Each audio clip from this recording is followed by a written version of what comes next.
Are you tired of going through life feeling stuck, lost, or like you're not growing fast enough? Do you ever wonder why some people keep moving forward while others stay in the same place for years? The truth is, there are a few powerful lessons. Once you learn them, they can change everything. These are not things you need to hear over and over again. Just once is enough if you truly understand them and apply them. In this video, you'll hear 20 life lessons that can shift your mindset, strengthen your character, and help you take control of your future. We're not here to talk in circles or use fancy words. We're here to get real. If you want more clarity, more purpose, more strength in how you live each day, stay with me until the end. This could be the breakthrough you've been waiting for. Start with lesson number 1. Lesson 1. Embrace responsibility to truly control your life. If you want to take control of your life, you must start by embracing responsibility. Nothing changes until you do. The moment you say, "I am responsible," everything begins to shift. Because now it's not your parents, not your boss, not the government, not the economy. It's you. And that's a powerful place to be. When you finally take responsibility, you stop waiting. You stop waiting for someone to fix it. You stop waiting for better conditions. You stop blaming and start building. You stop making excuses and start making progress. Now here's what I've learned over the years. Most people don't want to take responsibility. They want to stay comfortable. They want someone else to clean up the mess. They want to complain about what's wrong but not do the hard work to make things right. That mindset keeps you weak. It keeps you small. It keeps you stuck in the same place year after year. If you want real growth, if you want real strength, if you want real success, then you must stand up and take ownership of your life, completely, fully, without hesitation. Think about how much time people waste pointing fingers. Think about how many people are walking around angry at the world, blaming their childhood, their circumstances, their past relationships. But the truth is that anger won't build a better future. That blame won't pay your bills. That frustration won't help you sleep better at night. If you want peace, if you want clarity, if you want to sleep with confidence knowing you gave your best today, then you must rise above the blame game. You must accept the truth. Your life is in your hands now, and it's not easy. I understand that. Taking responsibility means you no longer have a shield. You can't hide behind excuses. You can't pretend it's someone else's fault. You can't keep waiting for someone to save you. That's hard, but it's necessary. It's the first real step to power. It's the beginning of growth. And most importantly, it's the door to freedom. Because once you own your life, you get to change it. When I was young, I didn't know this. I used to blame everything. I blamed my lack of education. I blamed my job. I blamed the economy. I had a long list. But one day, someone asked me a question that changed everything. What if your life doesn't change until you do? That question shook me. It forced me to look in the mirror. And when I finally said, okay, I am responsible, that's when my life began to move in a better direction. Now, responsibility doesn't mean you control everything. That's not what I'm saying. You can't control the weather. You can't control what others say or do. But you can control how you respond. You can control your mindset. You can control your actions. You can control the effort you give. You can control the way you treat people. And that's more than enough. That's where all your power lives. Responsibility is not a punishment. It's a gift. It puts you in the driver's seat. It gives you authority over your choices. It allows you to shape your habits, build your skills, protect your peace, and earn your results. And when life gets hard, and it will, it's responsibility that helps you stay grounded because you'll know you're not waiting on anyone else. You're doing your part. Some people wait for motivation to come. Others create discipline. Some people wait for the right mood. Others build the right mindset. Some wait for support. Others become their own support system. This is the difference responsibility makes. It turns you from a passive dreamer into an active doer, from a victim to a leader, from someone who wishes to someone who works. And when you start to work on yourself, something amazing happens. You start seeing progress. Maybe not big leaps at first, but small wins. You feel stronger. You feel more in control. You start to believe in yourself again. Because nothing builds confidence like keeping promises to yourself. When you do the hard things, when you follow through, when you make changes, you start to feel proud. And that pride isn't arrogance, it's earned self-respect. And that's something no one can give you. You must earn it by taking responsibility. There's something else that happens when you live with responsibility. You stop tolerating nonsense. You stop putting up with lies. You stop wasting time with distractions. You become clear. You become focused. You become intentional. You start protecting your energy. You stop giving attention to things that don't build you up because now you're in charge. You're not looking around for someone to fix it. You're building it. You're leading your own life. And here's what I want you to remember. You're not behind. You're not too late. You're not broken. You just have to decide today to take charge. It's not about what's happened before. It's about what you do now. You can start over. You can rebuild. You can change your story. But it starts with you, not your family, not your friends, not your job, just you. You can say, I'm going to change the way I think. You can say, I'm going to build better habits. You can say, I'm going to face my problems instead of hiding from them. You can say, I'm going to stop blaming others and take full responsibility for my life. And if you say it and mean it and act on it, your life will begin to change. And it won't be perfect. There will still be struggles. There will still be mistakes. But now you'll be the one in control. And that's what matters. You'll be choosing your path instead of drifting. You'll be building your life instead of hoping. You'll be working through it instead of waiting on someone else to fix it. Now here's the part most people miss. Responsibility doesn't feel good at first. It's uncomfortable. It's humbling. It makes you see all the things you avoided for years. But if you stay with it, it will give you something far better than comfort. It will give you strength. It will give you discipline. It will give you real confidence. And it will give you peace of mind. You won't need people to tell you you're doing well. You'll feel it inside. You won't need applause. You'll have progress. You won't need someone to believe in you. You'll believe in yourself because now you'll be living with purpose. You'll be walking with clarity. You'll be leading yourself. That's what taking responsibility does. It gives you back your power. And when you have that power, you stop wasting time. You stop settling. You stop making weak decisions. You start asking better questions. You start keeping better company. You start thinking long term. And little by little, everything starts to change. And let me be honest, it's not going to be easy. There will be days you want to quit. There will be times you feel tired. But if you remind yourself why you started, if you remember what's at stake, if you remember that no one is coming to rescue, you will keep going. Responsibility makes you strong enough to push through it.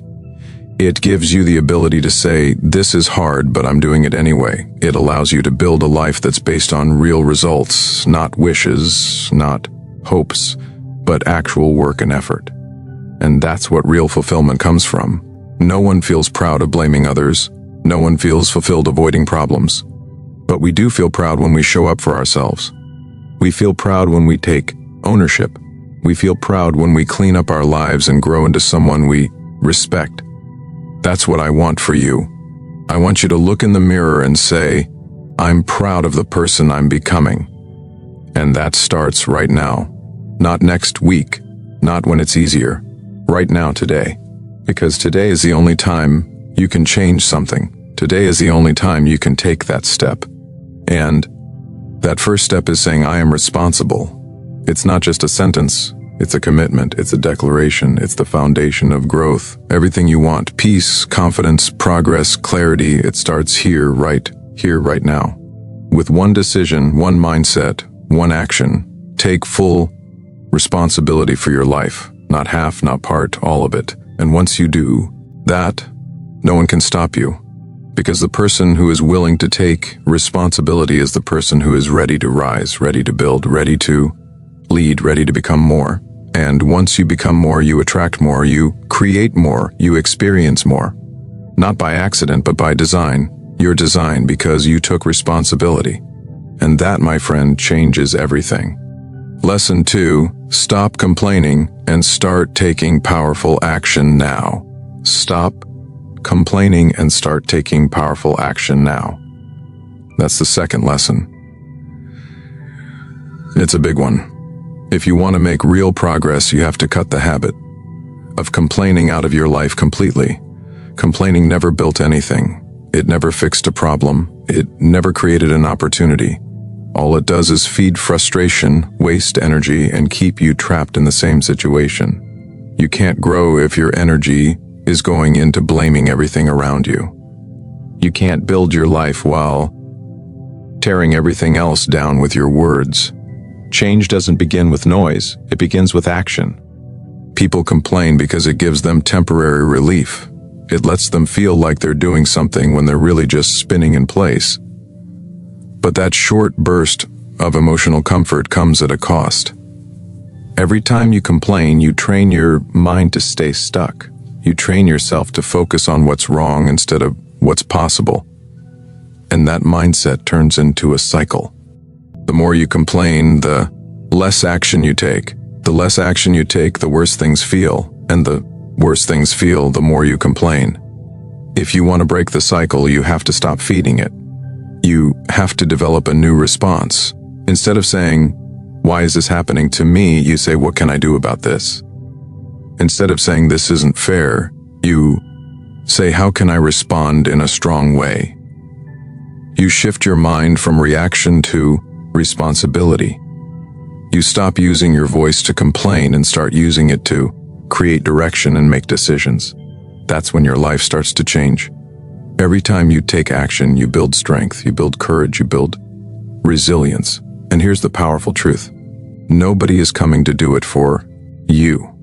If you sit around waiting for the perfect moment, you'll be sitting for the rest of your life. Conditions will never be perfect. People won't always support you. Life won't always go your way. But none of that matters if you decide to move forward anyway. Complaining feels easy. It doesn't require courage. It doesn't ask you to change anything. That's why most people do it. It's a habit that feels safe. But safety doesn't lead to growth. Comfort doesn't produce strength. Growth begins where complaining ends. It begins when you're tired of being tired, when you're no longer willing to keep having the same conversations about the same problems with no progress. When you start taking action, your life starts moving in a new direction. You begin to gain momentum. Even small steps matter because small steps stack up. They build character. They create shifts. They move you out of your own way. And suddenly you're no longer a passive observer of your life. You're an active builder. You're making moves, not excuses.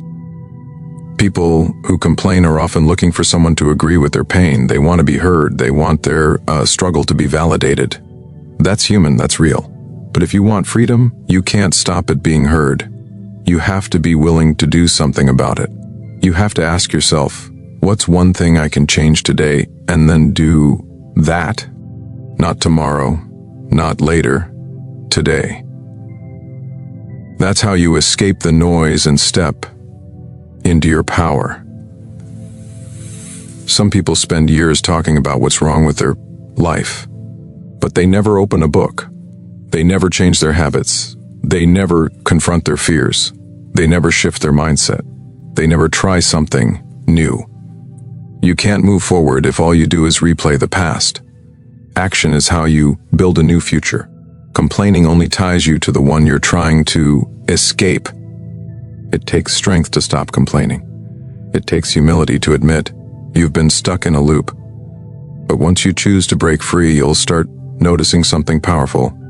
You feel more in control, you feel more clear, you feel more motivated because now your energy is going into doing, not doubting, into effort, not excuses. And yes, it takes work. It takes daily effort. It takes patience. But if you commit to taking even one useful step, Each day, the results begin to build. You become more focused. You become more intentional. You stop looking for someone to blame and start looking for something to build.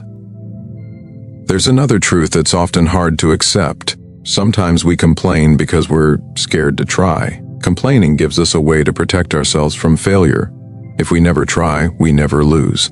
But if you live like that, you also never grow. You never evolve. You never find out what you're capable of. You must be willing to risk failure in order to reach success. That's where action comes in. Taking action is uncomfortable, but it's also necessary. It's the price of progress. You will make mistakes. You will stumble, but you will learn. And you will grow stronger. That's something complaining will never offer you. Complaining keeps you the same. Action transforms you. If something bothers you, don't speak about it for hours. Do something about it. If your habits are holding you back, change them. If your environment is draining you, move forward. If your health is suffering, take the first step. If your goals are slipping away, recommit and refocus. Talk less about the problem and put your energy into building the solution. That's how leaders live. That's how builders think. That's how people who want to change their lives move. And you don't need to wait until you feel ready. Most progress happens when you take action before the feeling shows up. You act first, then the confidence comes, not the other way around. You move forward even when it's hard, especially when it's hard. Because if you only act when it's easy, you won't grow. But if you move through resistance, you'll build a life you can be proud of. We've all had moments when things felt unfair, when it seemed like life had us cornered, but complaining never made those moments better.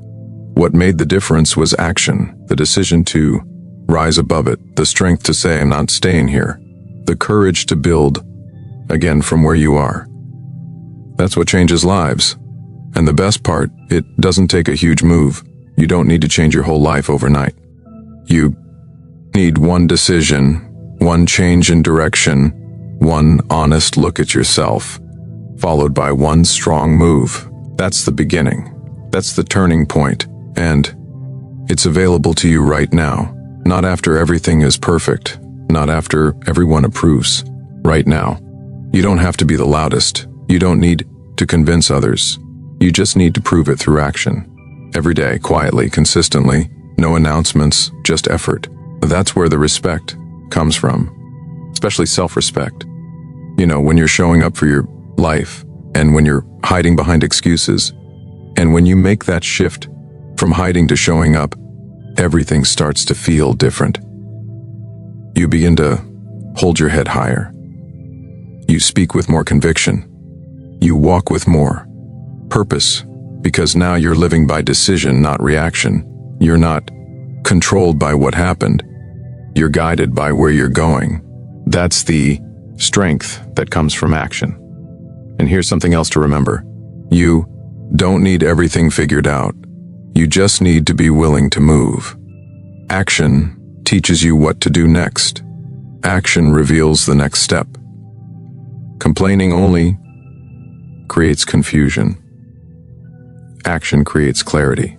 So if you feel stuck, don't talk about being stuck. Move your feet, move your thoughts, move your focus. Progress doesn't come from thinking about it endlessly. It comes from doing something. And when you do something, you feel alive. You feel useful.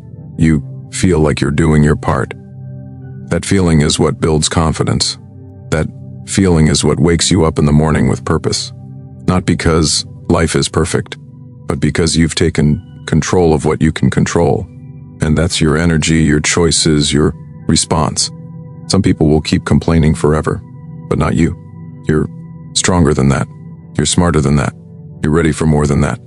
The fact that you're even listening, the fact that you're seeking growth means you already know the truth. It's time to take the next step. No one's stopping you. It's not too late. You're not too far behind. You're not lacking anything except consistent action. So stop saying you don't have time. Make time. Stop saying you're too tired. Take care of your energy. Stop saying you don't know how. Start learning. Stop saying it's too hard. Get stronger. Stop saying You'll do it later, do it now. That shift in mindset, that's what separates those who make progress from those who keep talking about it. And I want you to see yourself clearly, not as someone who needs help, but as someone who can help themselves. Not as someone waiting for permission, but as someone who gives themselves permission. Not as someone stuck in the past, but as someone committed to building a better future. You don't need to speak about what's wrong anymore. You need to get up and work on what's right. You need to build your health. You need to sharpen your mind. You need to invest in your skills. You need to grow your character. You need to do the things that others avoid. That's how you rise. That's how you win. Complaining gives you attention. Action gives you results. Choose the one that actually improves your life. Choose the one that makes you proud. Choose the one that takes effort and courage but pays off every single day. That choice is yours, always has been, always will be. And the sooner you make it, the sooner your life begins to change. Take responsibility. Take ownership. Take action. You've got what it takes. You don't need to wait for another sign. This is your moment. No more talking about what's wrong. No more waiting for things to change. Start making them change. You are more than your circumstances. You are more than your mistakes. You are more than your doubts. You are capable. You are strong. You are ready now. Go prove it through action. Lesson 3. Choose discipline daily to reach your biggest goals. Discipline is the bridge between where you are and where you want to go. Without it, even the greatest dreams will collapse under pressure. Discipline is the quiet force that shapes your future when no one is watching. It's the decision you make every day to do what must be done, not what's easy, not what feels good, but what actually moves you forward. You don't need more motivation. You don't need another inspirational quote. You need daily discipline. That's what separates those who achieve from those who only wish. You have goals. You have something inside of you that wants to grow, to rise, to reach something meaningful. But those goals don't move themselves. It's not enough to think about them. It's not enough to talk about them. You must work toward them every single day with intention and discipline. And the truth is, discipline is hard. It's uncomfortable, but it works. And it works every time you use it. Most people wait for the perfect feeling to act. But feelings are unreliable. Some days you'll feel strong, other days you'll feel tired. That's why discipline matters more than feelings, because when your mood says stop, discipline says go. When your excuses get louder, discipline gets stronger.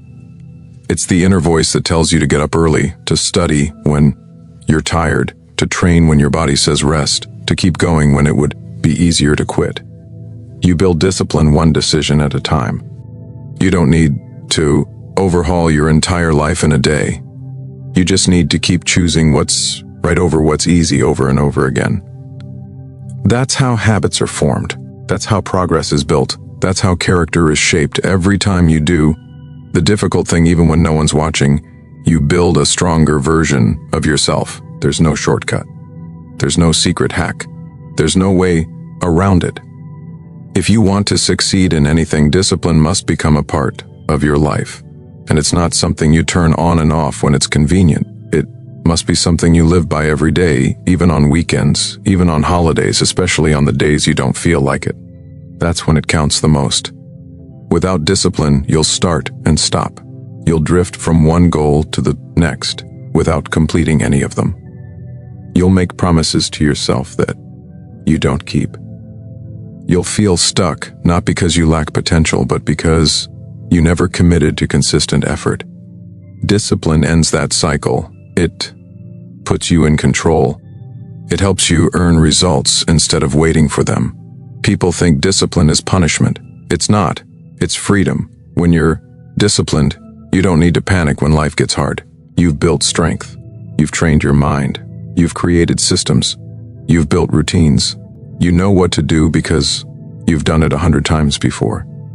That gives you calm. That gives you confidence. That gives you clarity. Discipline doesn't take away the pain of life. It gives you the strength to carry it. Life is going to test you. You'll face rejection. You'll deal with stress. You'll have setbacks. But when you've trained yourself to be consistent, to push through the hard days, to keep going no matter how you feel, you don't fall apart. You adapt, you adjust, you endure, and eventually you rise. Think about how many people give up because they rely on motivation. Motivation fades, it comes and goes. But discipline is a choice. It's not something you wait for. It's something you create. You create it by getting up on time. You create it by turning off distractions. You create it by doing the work, even when no one else sees the results yet. Your goals are not achieved through one big moment. They are achieved through thousands of small choices. They are achieved through hours of practice, late nights, early mornings, disciplined habits, and focused effort. Every single time you choose discipline, you get closer to the life you want. Some people will tell you that you're being too hard on yourself, that you should relax more, that you should slow down. But remember, most people settle. Most people give up. Most people let their emotions guide their actions. If you want a different result, you must live a different way. Discipline is the difference. And it's not about perfection. It's about consistency. You're going to slip up sometimes. You're going to miss a day. You're going to feel tired. That's normal. But what matters is what you do next. You don't quit. You get back up. You reset your focus. You keep moving. Discipline doesn't demand that you be perfect. It demands that you be committed. And commitment means doing the hard things even when they don't pay off right away. You might not see results for weeks or months. That's okay. Discipline isn't about instant gratification. It's about long-term growth. You keep showing up because you said you would. You keep pushing because your future depends on it. That's how great things are built. Think about this. Every time you choose discipline, you are planting seeds. Seeds of growth, seeds of strength, seeds of resilience. And even if you don't see the results yet, the roots are growing. The foundation is being built. The structure is taking shape. And eventually, the results show up. They always do. But only for those who stayed the course. If you want to write a book, it takes discipline to write every day. If you want to build a strong body, it takes discipline to train and eat right. If you want to grow a business, it takes discipline to stay focused, work long hours, and keep learning. If you want peace of mind, it takes discipline to say no to distractions and yes to the things that matter. Discipline is not just about doing what's hard, it's about doing what matters most. It's about living in alignment with your values. It's about building a life that reflects your goals, not just your desires. Your biggest goals are waiting, but they will not chase you. You must chase them. You must earn them. And here's what most people don't understand. Discipline creates self-respect. When you keep showing up for yourself, you start to see yourself differently. You stop doubting. You stop settling. You start believing because now you have proof. You have evidence. You've seen yourself follow through. You've seen yourself get stronger. That self-respect changes everything. You walk with purpose. You speak with confidence. You make better decisions. You attract better opportunities. And it all started with daily discipline. It all started with choosing to show up even when it was hard. That's the kind of power you build when you stop making excuses and start making effort. So if you're tired of starting over, if you're tired of feeling stuck, if you're tired of watching others grow while you stay the same, build discipline. Do the hard thing first. Wake up earlier. Put the distractions away. Do the work and keep doing it even when it's boring, even when no one sees it, even when it takes time. Because nothing valuable comes without effort. No achievement is handed to you. You must earn it. You must fight for it. You must build yourself into the kind of person who can handle the success you're chasing. That's what discipline does. It prepares you. It shapes you. It trains you. And the best part, discipline compounds. The more you use it, the easier it gets. It becomes a way of life. It becomes a part of you. And when it becomes who you are, nothing can stop you. Not laziness, not distractions, not setbacks, because now you've trained your mind to stay focused. You've built systems that support your growth. You've created habits that drive your progress. So ask yourself right now, what do I want to achieve? What kind of life do I want to live? And am I willing to choose discipline every day to reach it? If the answer is yes, then start now. Don't wait until next week. Don't wait until things are easier. Start today. Start with one strong decision and keep going, one step at a time, one habit at a time, one focused hour at a time. And as the days pass, you'll see something powerful happening. You'll be getting better. You'll be getting stronger. You'll be getting closer, not because it was easy, but because you were disciplined enough to stay the course. And that's something no one can take away from you. You will become the kind of person who doesn't need to be pushed, because now you push yourself. You will become the kind of person who follows through, who doesn't break promises to themselves, who shows up, who delivers, who finishes what they start. That person is built through discipline. You don't need more time. You don't need more chances. You don't need more support. You need more discipline. And once you choose it fully and completely, everything else begins to align. Your focus improves. Your confidence grows. Your path becomes clear because now you're not just dreaming. You're working. You're building. You're becoming. And that's what it takes to reach your biggest goals. Lesson 4, master your emotions to stay calm under pressure. If you want to grow into the person you're meant to be, you must learn to master your emotions, not manage them, not bury them, master them. That means learning how to stay calm when everything around you is chaotic. That means choosing how you respond when pressure rises. That means keeping your head clear when others are losing theirs. Emotional control is a skill, and just like any skill, you can develop it. But it takes awareness, it takes practice, and it takes complete honesty with yourself. The truth is, your emotions are not your enemy. They're signals. They tell you when something matters. They tell you when something's off. But they're not supposed to drive your life. They're not supposed to make your decisions. When you let your emotions take over, you start reacting instead of thinking. And the more you react, the more mistakes you make. And one small emotional reaction can destroy what you've worked years to build. We've all seen people lose their temper and say something they regret. We've all watched someone let fear stop them from taking a necessary step. We've seen people panic and make weak decisions under pressure. But what separates those who lead from those who crumble is emotional control. When your emotions run your life, you become a passenger. When you take charge of them, you become a leader. Learning to master your emotions starts with awareness. You must pay attention to what triggers you. You have to notice how you respond in uncomfortable moments. Do you shut down? Do you explode? Do you escape? Do you overthink? What's your emotional pattern? Because if you don't understand it, it will keep controlling you in ways you don't even see. Pressure will come. Stress will come. People will test you. Life will hit you with things you didn't ask for. But that doesn't mean you lose yourself every time something goes wrong. The goal is to respond with strength, not panic.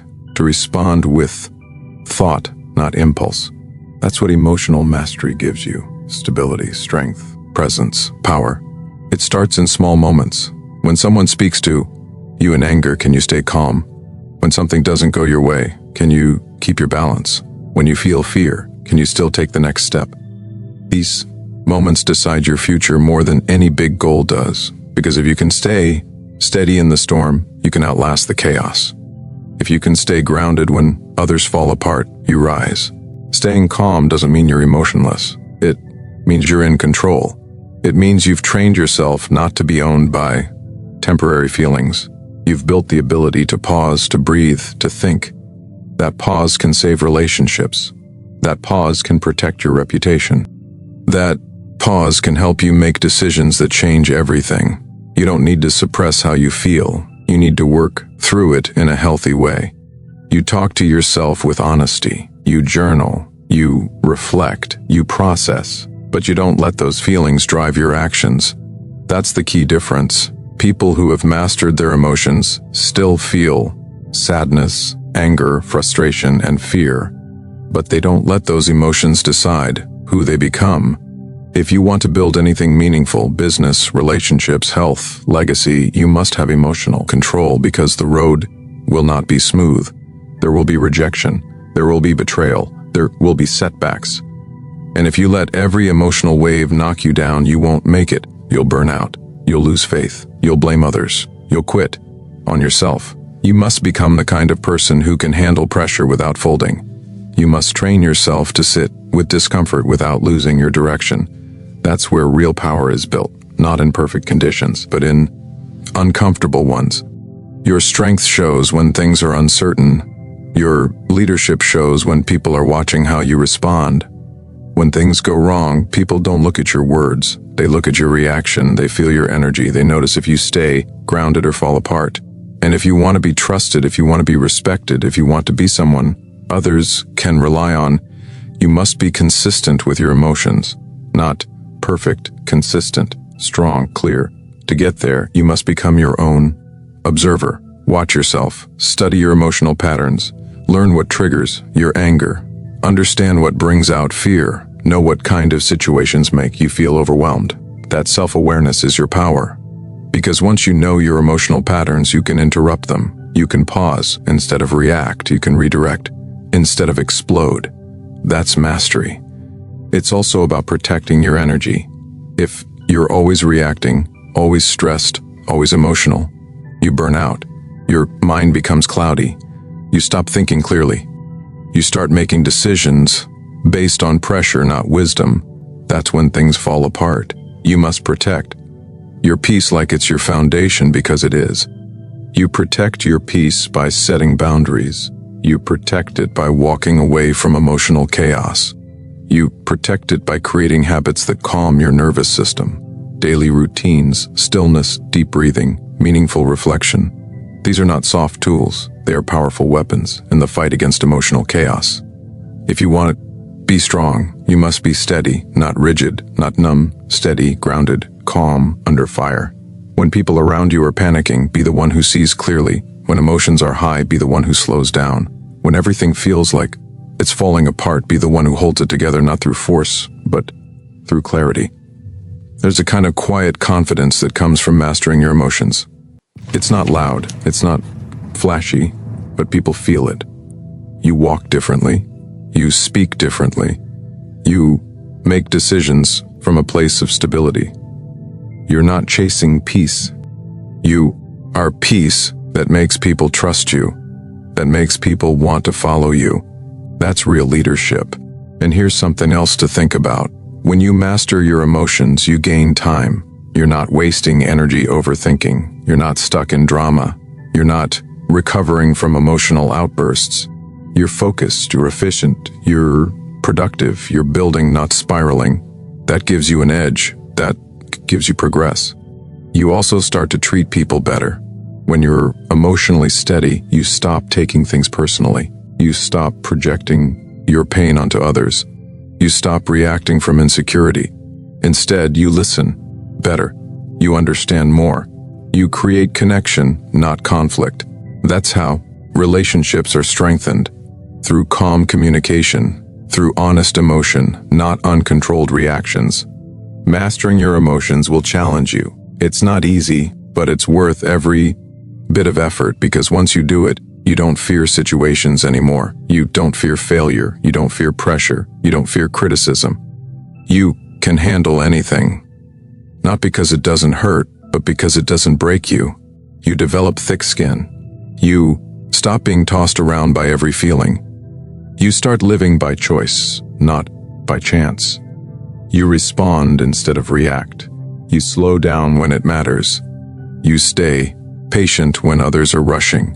You become the kind of person who builds with strength, not from panic, not from insecurity, but from deep internal control. You gain more control over your time, your focus, your results. Your life starts to reflect this inner calm. Your goals become more reachable. Your progress becomes more consistent, because now you're not just showing up when things feel good. You're showing up because you've trained yourself to. You start to feel proud, not just because of what you do, but because of how you handle yourself. You know what you've been through. You know how hard it was not to react. You know the effort it takes to stay balanced. And that builds pride, quiet, earned pride, the kind that no one can take from you. It also makes you unstoppable because now life can throw things at you, and you don't fall apart. You adjust. You breathe. You solve. You lead. You keep going. And when people ask how you're so calm, you'll know it's not luck. It's work. It's practice. It's years of learning how to be still when the pressure is high. You will stand out not because you're the loudest or the flashiest, but because you're calm when others panic. You're clear when others are confused. You're balanced when others are emotional. That kind of presence can't be faked. It can only be earned. So keep working on yourself. Keep training your emotions. Keep choosing clarity. Keep choosing patience. Keep choosing stillness. Every time you do, you get stronger. Every time you stay calm under pressure, you grow. And over time, you'll look back and realize you didn't just master your emotions, you mastered your life. Lesson 5, focus clearly on your strengths and improve daily. The fastest way to become better is to focus on what you do best and sharpen it daily. The people who rise the highest in life are not the ones who try to be great at everything. They're the ones who identify what they're naturally good at and then make it stronger with consistent effort. Strengths are not enough by themselves. A strength that is never improved becomes average over time. If you want to separate yourself from the crowd, you must treat your strengths like they matter. You must protect them, develop them, and give them attention every day. You don't need to fix everything about yourself before you move forward. What you need is clarity. Clarity about who you are, clarity about what you bring to the table, clarity about what makes you valuable in the real world. When you know your strengths, you can stop wasting energy trying to be someone else. You can stop comparing yourself to others. You can stop chasing skills that don't belong to you. You can start walking your path instead of copying someone else's. The key is to know where your real value lives. Maybe you're a great communicator. Maybe you can solve problems quickly. Maybe you're good with people. Maybe you have strong focus. Maybe you're a great planner. Maybe you think creatively. Whatever it is, find it, own it, build on it, make it sharper. That's where your confidence will grow. That's where your results will accelerate. Because life rewards those who show up with real value. And real value comes from deepening your strongest qualities. But it doesn't happen by chance. It takes commitment. It takes effort. You have to train that strength like a muscle. You have to work on it every day. That means reading books that challenge your thinking. That means practicing the skills that make you better. That means surrounding yourself with people who stretch your standards. It means giving up distractions and replacing them with intentional practice. Your strength becomes powerful when you choose to invest in it daily. And this is not about ego. It's not about thinking you're better than anyone else. It's about being honest with yourself about where your natural talent is and putting serious work into it so it becomes rare. In a world where most people drift, those who focus with intensity on their strengths become irreplaceable. Not because they do everything, but because they do their thing better than most. There's a myth that says you have to fix all your weaknesses before you succeed. That's not true. You don't ignore your weaknesses, but you don't build your life around them either. You can delegate. You can learn enough to not let them slow you down. But your real breakthroughs will come when you spend your best hours building what you already have inside of you. What comes naturally to you when developed with discipline becomes your greatest advantage. You must also stop spreading yourself too thin. Too many people try to be good at too many things. They chase, say, 100 different paths and end up exhausted with no real progress. You don't need more directions. You need more focus. You need to pour your energy into the few things that can actually move your life forward. That's how strength turns into mastery. That's how clarity turns into results. When you make the decision to improve every day, you stop leaving your growth up to chance. You don't wait for someone to come push you. You don't wait for opportunities to knock. You build yourself into the kind of person that opportunities are drawn to. You start improving your communication skills. You learn how to think more clearly. You improve your time management. You track your results. You review your progress. You stay humble enough to keep learning and strong enough to keep applying. The real change comes when you stop waiting for big wins and start stacking small improvements. If you improve just a little bit each day, 1% better in your thinking, your habits, your work, then over time that growth becomes massive. That consistency creates momentum. It builds trust. It builds your reputation. People start to notice your discipline. They start to respect your process, and your confidence grows. Not because you talk about it, but because you see yourself getting better. There's something powerful about working on your strengths in private. No applause, no recognition, just quiet, focused effort. The world doesn't need to know what you're building. They'll see it later. Right now what matters is the work, the late nights, the early mornings, the repetition, the refining, the constant improvement. That's where strength is shaped. And don't let frustration stop you. Progress is not always visible right away. You might practice your skill for weeks before you feel a shift. You might put in hours without seeing a return, but the return always comes. Growth is slow at first, but once it picks up, it accelerates. The mistake most people make is quitting too soon. They stop improving because they don't feel progress. They let their emotions dictate their effort. But improvement doesn't respond to emotions. It responds to commitment. You must also protect your focus. That means cutting out time wasters. That means saying no to things that don't align with your goals. That means removing anything that drains your energy and gives you nothing back. Focus is not just about what you do. It's about what you refuse to do. You can't go deep into your strengths if you're constantly distracted by everything else. And growth doesn't happen by accident. You must create systems. You must schedule time to practice. You must create space for learning. You must measure what you're doing and adjust when it's not working. That's how you make your strengths something you can rely on, not just something you talk about. The people who win are the ones who treat their improvement like a responsibility, not a hobby. You also need to understand your value in the real world. How does your strength solve problems? How does it serve others? How does it make you useful? Strength without usefulness is just potential. When you take your strength and apply it where it matters, you become someone who's needed, someone who brings solutions, someone who people want to work with. That's how you build not just skill but opportunity. You will face resistance. You will have days when you feel stuck. But if you stay consistent, you'll grow past it. You'll see your own thinking change. You'll start responding differently. You'll solve problems faster. You'll become more creative. That's the reward for showing up every day. Not just the external success, but the internal transformation. And don't compare your strengths to someone else's. Everyone is wired differently. You don't need to be good at what others are doing. You need to be excellent at what you were built to do. Comparison only creates confusion. Stay in your lane. Keep improving your lane. Own your space. Even when it feels slow, keep going. Even when no one sees your effort, keep going. Even when you doubt yourself, keep going. That discipline builds something unshakable. It builds a kind of strength that's not just based on talent, but on work, on endurance, on mental clarity, on steady commitment.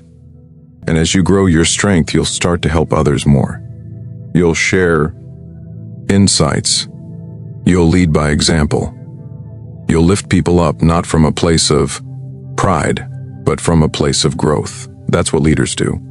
They grow themselves, and then they help others grow. And it all starts with that one decision to improve daily, to focus deeply, to stay consistent. You will not need to force your way into rooms. Your work will speak. Your growth will open doors. Your progress will attract attention. And all of it came from the choice to develop what you already had instead of wasting time chasing what wasn't yours. Keep going.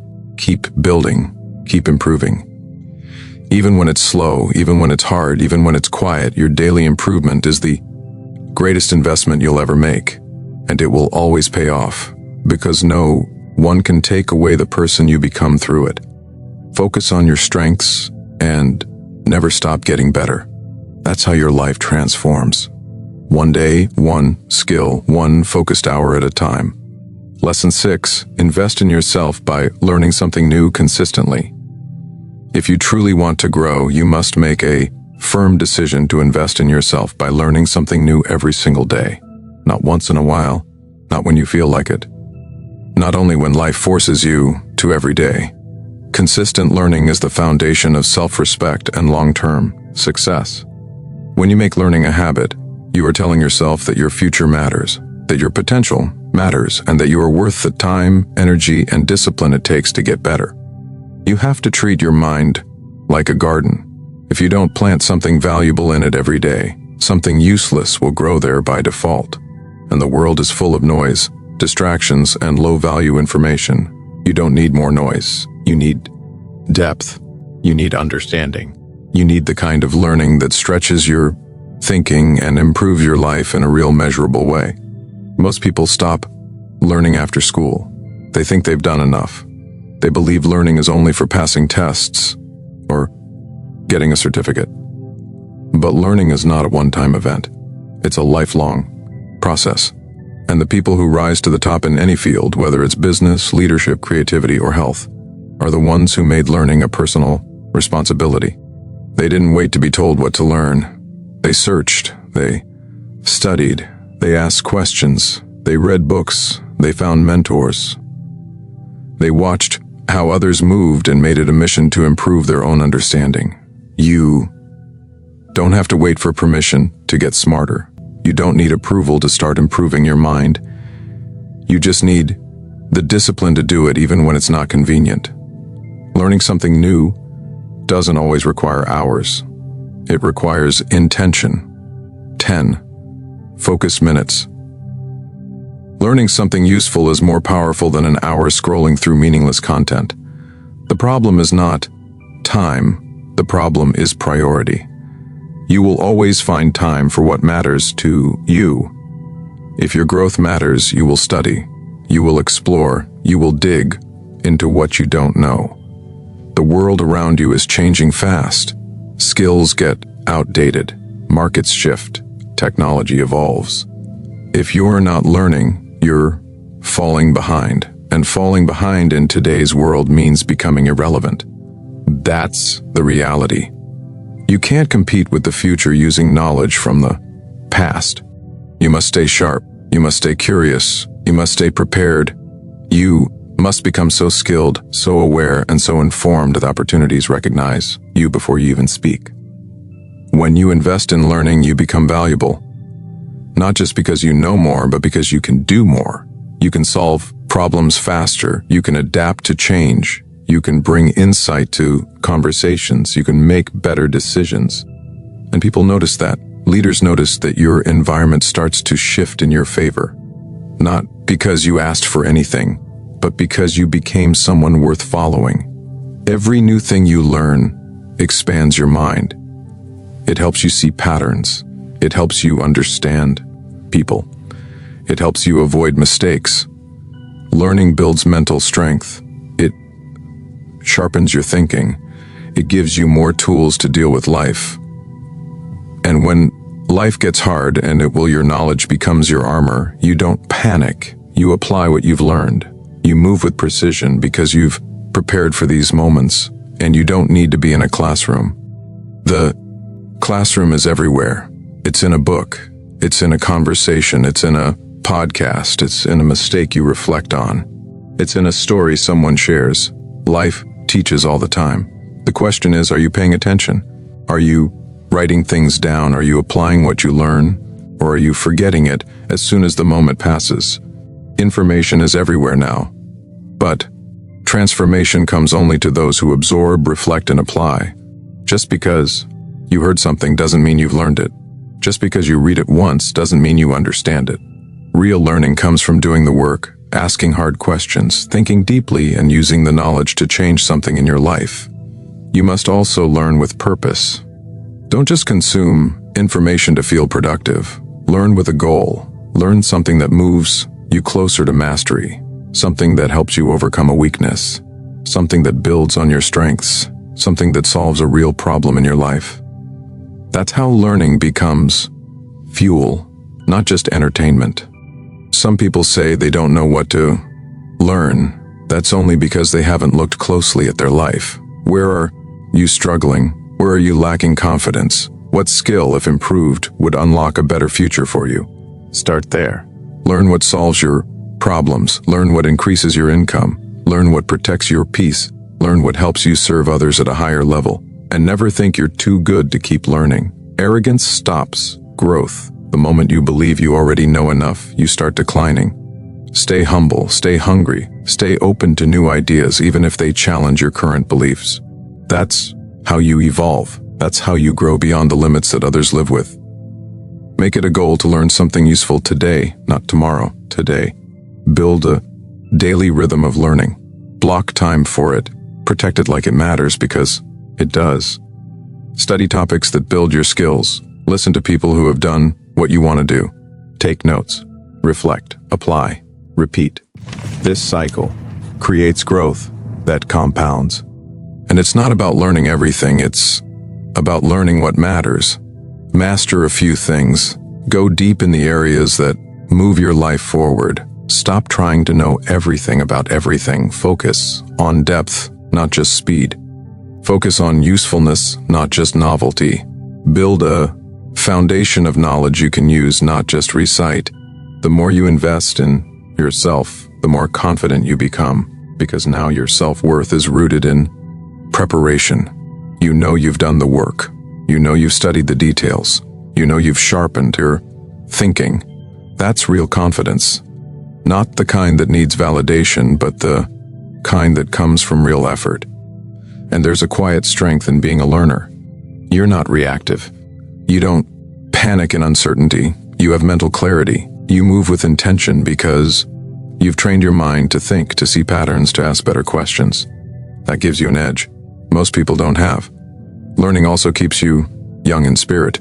It keeps you curious. It keeps your mind flexible. People who stop learning grow bitter. They complain more. They resist change. They live in the past. But people who keep learning stay excited about the future. They see challenges as opportunities. They stay energized. They keep reinventing themselves. You must decide that growth is your responsibility. It's not your boss's job. It's not your teacher's job. It's not your parents' job. It's yours. And the sooner you take it seriously, the faster your life begins to shift. Because now every day becomes a chance to grow. Every problem becomes a lesson. Every conversation becomes a classroom. Every moment becomes a seed. There will be days when you feel too tired to learn. Learn anyway. There will be moments when you think you already know enough. Keep learning. There will be times when you feel like your growth is invisible.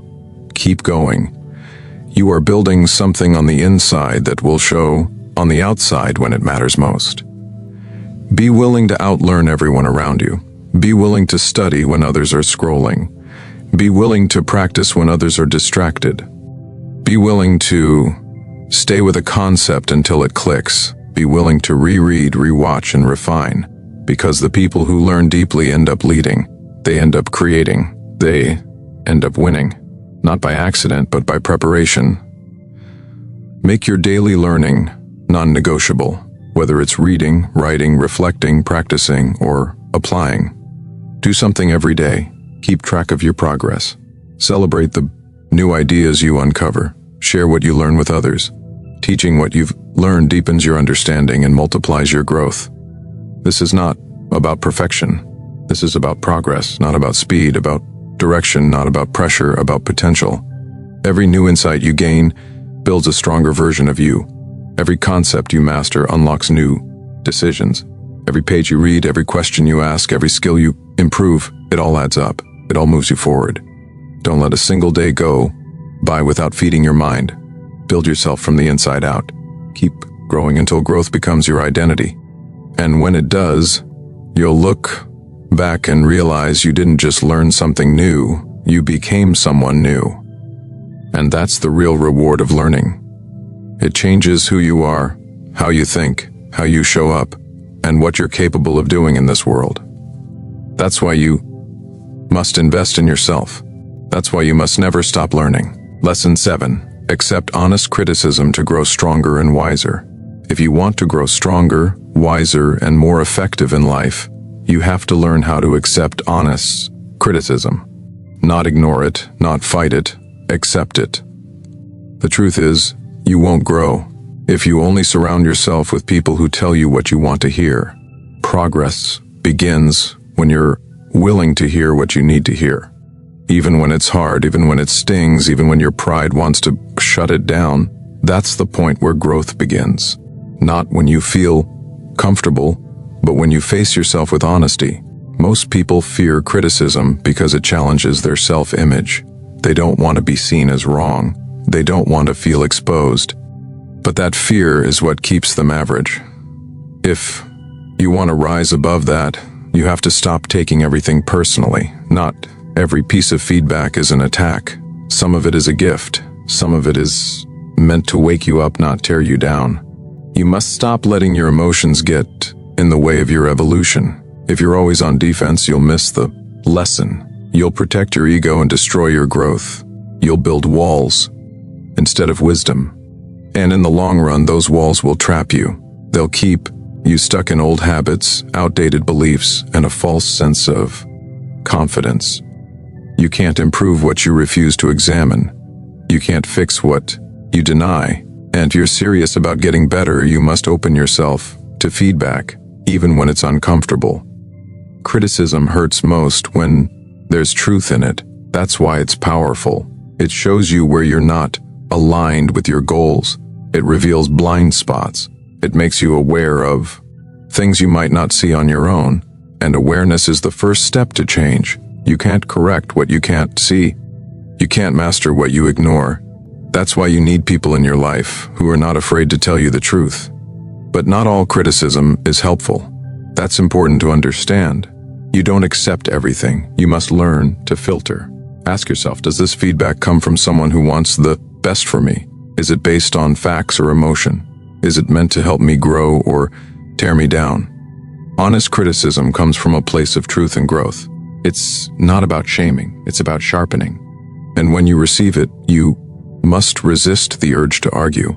Don't try to explain yourself right away. Don't rush to defend. Just listen, sit with it, think about it, reflect on it. Take the emotion out of it and look for the value. Even if the person delivering it doesn't say it perfectly, there may still be something useful in it. Don't miss the lesson because you don't like the way it was delivered.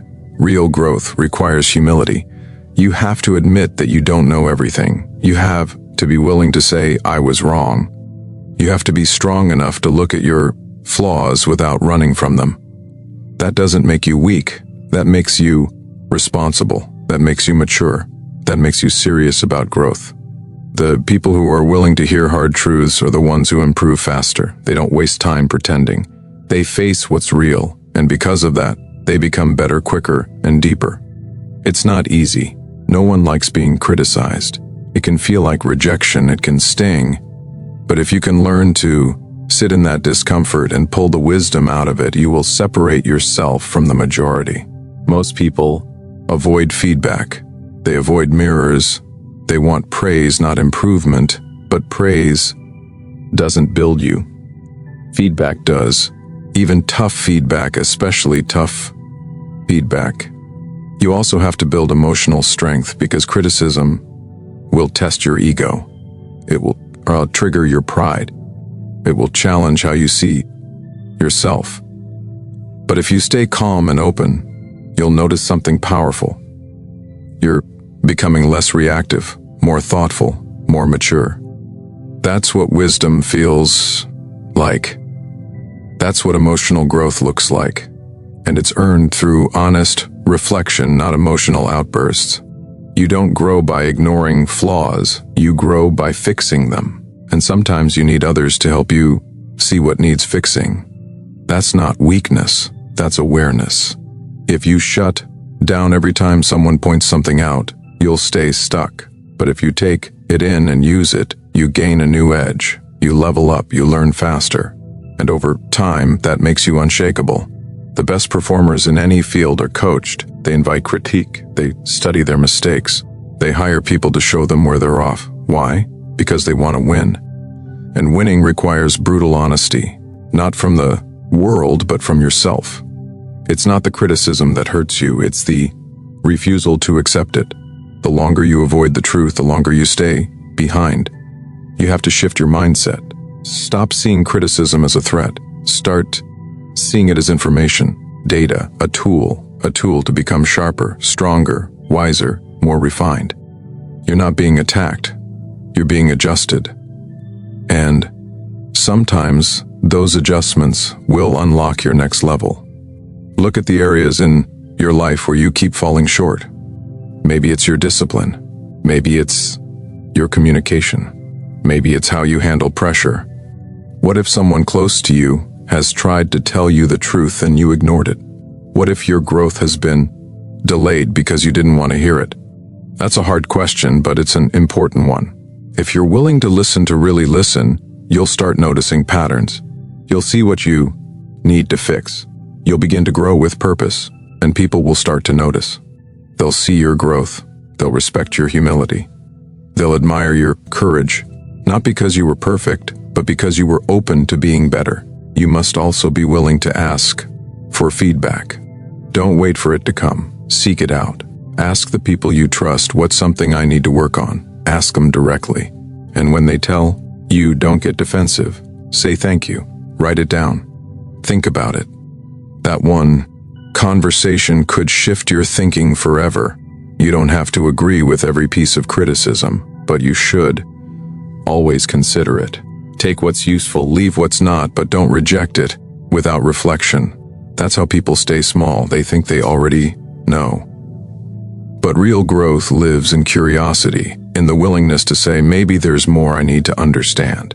And remember, there's no shame in being corrected. The shame is in refusing to grow. The shame is in staying the same year after year because your pride won't let you hear the truth. You can rise above that. You can become someone who invites truth, someone who values honesty over comfort, someone who chooses growth over ego. That shift in mindset will change your life. You'll grow faster. You'll build stronger relationships. You'll lead better. You'll make better decisions. And you'll become someone others can trust because they know you don't hide from feedback. You welcome it. You use it. You grow from it. You don't need to be perfect. You need to be teachable. You don't need to know everything. You need to be willing to learn. You don't need to protect your image. You need to protect your growth. And the best way to do that is to stay open to feedback that challenges you to go higher. So don't be afraid of honest criticism. Embrace it. Use it. Let it shape you. Let it wake you up. Let it build your awareness. Let it stretch your thinking. Let it break old habits. Let it correct your path. Let it push you forward.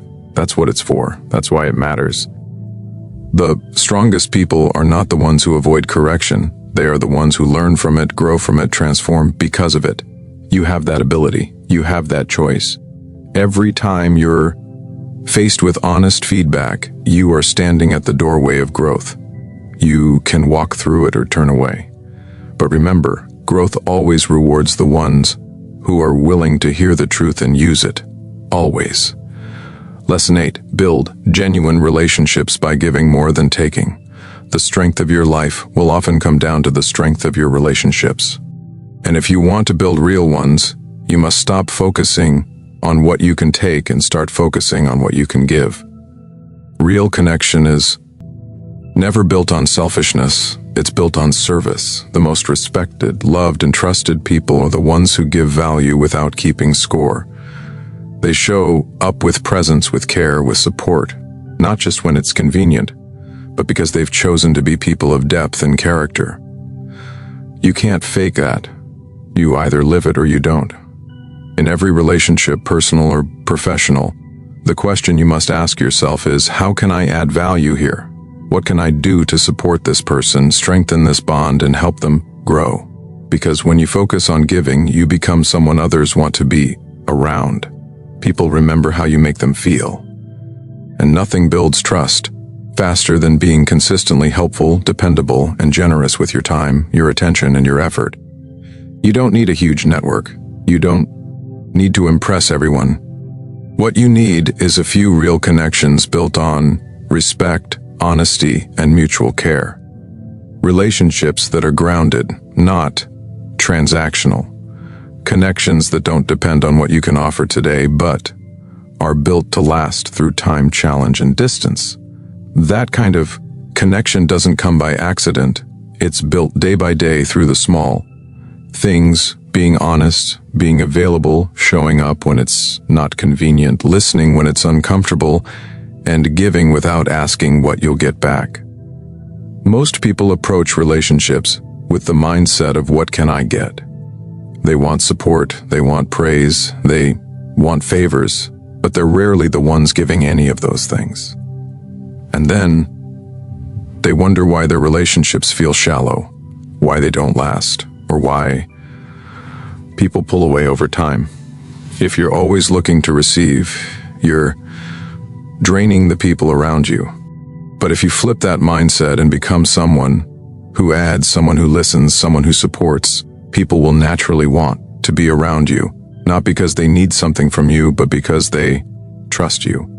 Giving doesn't mean letting people take advantage of you. It doesn't mean saying yes to everything or burning yourself out. It means offering your energy with intention, giving your presence, your attention, your knowledge, your care, and your honesty when it matters. When you give from a place of strength and balance, you lift people up, and in turn they often lift you. But even if they don't, you become stronger, because giving builds character. It sharpens your understanding of people. It deepens your sense of purpose. You can't build strong relationships if you only show up when you need something. People see through that. They remember who called to check in when things were tough. They remember who was quiet when they succeeded. They remember who helped them without being asked. And they remember who disappeared when there was nothing to gain. Your consistency in giving without expectation is what makes you unforgettable. Genuine relationships require effort. They don't maintain themselves. You have to invest time. You have to communicate. You have to apologize when you're wrong. You have to forgive. You have to celebrate others when they win, even if you're still climbing. You have to be honest, even when it's uncomfortable.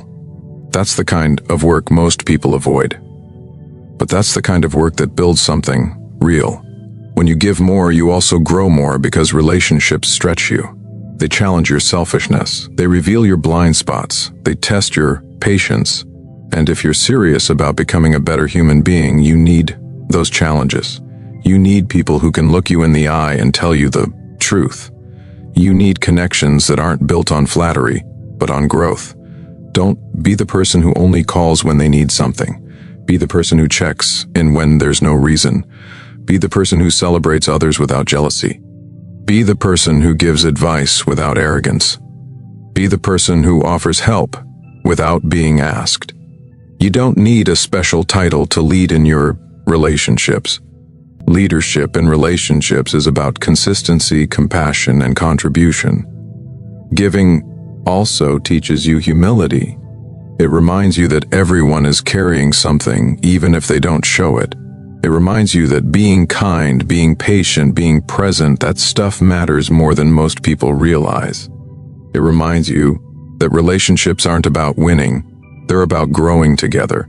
And sometimes that growth comes from being there for someone when they're at their worst, not because you have to, but because you care. If you want your relationships to thrive, you have to make people feel seen. That means listening more than you speak. That means being genuinely interested in who they are, not just what they do. That means making time even when you're busy. That means remembering the little things. People don't need grand gestures. They need to feel like they matter. And if you can give that, you'll never struggle to keep real connections. Don't expect deep relationships without deep investment. You can't show up once a year and expect loyalty. You can't disappear when someone's struggling and expect closeness. You can't ignore others' needs and then wonder why you feel disconnected. Relationships are a reflection of what you give. If you give distance, you'll get silence. If you give selfishness, you'll get resentment. But if you give time, truth, and trust, you'll get connection, depth, and loyalty in return. The best part is, giving in relationships doesn't just benefit the other person, it makes you better. It softens your edges. It strengthens your emotional intelligence. It helps you understand people, navigate conflict, and communicate with clarity. These are life skills, and they're built every time you choose to give instead of take. Every time you choose to serve instead of expect. Every time you choose to stay when things get hard. People often talk about wanting real friends or loyal partners or honest business connections. But the truth is, you attract what you give. If you want real, be real. If you want loyalty, be loyal. If you want honesty, be honest. If you want depth, go deep. The energy you give out in relationships sets the standard. You can't expect what you don't offer. And yes, you will get hurt. You will give to people who won't return it. You will care for people who won't notice. You will support people who leave when they've taken enough. But that doesn't mean you stop giving. It means you become wiser about where you give. It means you set boundaries not because you're bitter, but because you've learned. It means you keep showing up with integrity even if others don't. Strong relationships are not built in a rush. They are built over time through shared experiences, tested loyalty, and earned trust. And if you want those kinds of bonds, you must play the long game. Keep showing up. Keep giving your best. Keep being someone others can count on. It may take time, but the rewards are deep, lasting, and life-changing. Giving more in your relationships doesn't mean giving blindly. It means giving intentionally. It means paying attention. It means knowing when to step up and when to step back. It means learning each person's language and showing up in a way that speaks to them. This requires effort. This requires maturity. This requires emotional strength, but it's worth it. You won't remember every detail of every conversation, but you'll remember the feeling people gave you, and they'll remember yours. That feeling, the one built by consistent giving, kindness, truth, and presence. That's what real relationships are made of. That's what people crave. That's what makes life rich even when everything else is uncertain. Make it a daily practice to ask yourself, did I give something to someone today? Did I encourage someone? Did I help someone grow? Did I offer patience? Did I show up? Did I make someone feel heard? These questions keep your heart grounded. They keep your relationships strong. They keep you focused on what truly matters. You don't need to be perfect. You just need to be present. You don't need to have all the answers. You just need to care. You don't need to be everything for everyone. You just need to show up with honesty and effort. Relationships are not built on grand performances. They are built on real people choosing to give, grow, and stay through the highs and lows. Start giving more, not because you expect something, but because you've decided that who you are in relationships matters more than what you get from them. Be the person who brings light. Be the person who brings clarity. Be the person who brings strength. And over time, you'll see those same things return to you, multiplied, not by force, but by natural law. You reap what you sow. Sow goodness, sow patience, sow support, and let your relationships reflect the kind of character you've chosen to live by. Lesson 9. Cut negative people completely out of your life. There comes a time when you must make a serious decision about who gets access to your life. And if you want to protect your growth, protect your mindset, protect your future, you have to cut negative people out completely, not limit their access, not tolerate their energy, remove them fully. If someone drains you every time you speak to them, they're not part of your progress. If someone constantly complains, gossips, belittles, manipulates, or doubts you, that person is a weight you cannot afford to carry. and holding on to them out of guilt, fear, or habit will cost you more than letting go ever will. The truth is, your environment shapes your reality more than you realize. If you spend time around people who constantly focus on what's wrong, you start to see the world that way. If you're surrounded by people who make excuses, you'll find yourself doing the same. If your circle is filled with people who mock ambition, you'll eventually lower your goals to match their comfort. It's not just about influence, it's about energy. Being around the wrong people will slowly strip you of your belief, your motivation, your standards. And the worst part is it happens quietly. Negative people don't always scream negativity. Sometimes they smile while planting seeds of doubt in your mind. Sometimes they laugh when you speak about your goals, pretending it's a joke. Sometimes they act supportive, but only when you're struggling. The moment you succeed, they grow cold, distant, or passive-aggressive. That's not friendship. That's not support. That's poison. And if you let it stay, it will infect your thinking, your emotions, your choices. You don't owe anyone access to your life. You owe yourself peace. You owe yourself progress. You owe yourself protection from people who don't respect your path. Cutting someone off is not cruel when the relationship is built on disrespect, manipulation, or negativity. What's cruel is allowing yourself to be pulled backward by someone who doesn't care if you grow. What's cruel is staying small so someone else can feel comfortable. What's cruel is giving your time and attention to people who would never do the same for you. Some people will say you've changed, and that's exactly the point. You're not supposed to stay the same. Growth means change. Progress means boundaries. Healing means separation from what harms you. And if someone only liked the version of you that was weak, insecure, or lost, of course, they'll resist your improvement. But that's not your burden to carry. Your future is too important to trade for the approval of people who don't support it. Cutting negative people out doesn't always mean conflict. You don't have to argue. You don't need to explain. You don't need closure from someone who was never truly open. Sometimes the best thing you can do is go silent. Withdraw your attention, shift your focus, walk away without making noise. Let your distance speak for you. Let your peace explain your decision. It's not easy, especially when it's someone you've known for years, a relative, a close friend, someone you used to trust. The time doesn't justify disrespect. History doesn't excuse toxicity. Loyalty is not meant to be one-sided. If someone consistently brings negativity into your space, you must be honest with yourself. How many times have you left a conversation with them feeling drained? How many times have you walked away questioning your own worth, your own decisions, your own direction? That's not healthy. That's not love. That's not growth. You get one life, one chance to give your energy to the right people. And if you're serious about building something meaningful, you can't carry people who refuse to rise. You can't keep saving people who don't want to be saved. You can't keep trying to fix people who choose to stay broken. That doesn't make you selfish. It makes you smart. It means you finally understand that your energy is a resource and where you spend it determines what you build. Negative people don't need your help. They need to face the consequences of their own mindset. Sometimes the most loving thing you can do is walk away and let them figure it out.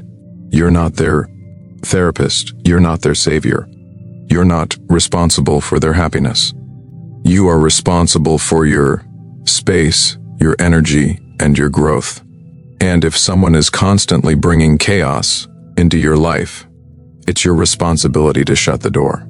You'll notice something when you distance yourself from negativity. You begin to breathe easier. Your mind becomes clearer. You sleep better. You think sharper. You smile more. You start hearing your own voice again, not theirs. You start trusting your own intuition again. You begin making decisions based on your goals, not their fears. That's what happens when you create space for peace. You get your power back.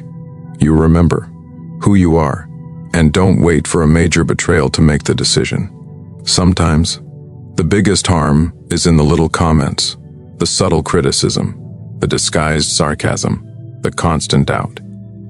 These things add up, and over time they make you question your purpose. Don't ignore that. Don't downplay the way someone makes you feel. If a person consistently makes you feel small, that's not love. That's a warning. You may feel lonely at first. That's normal.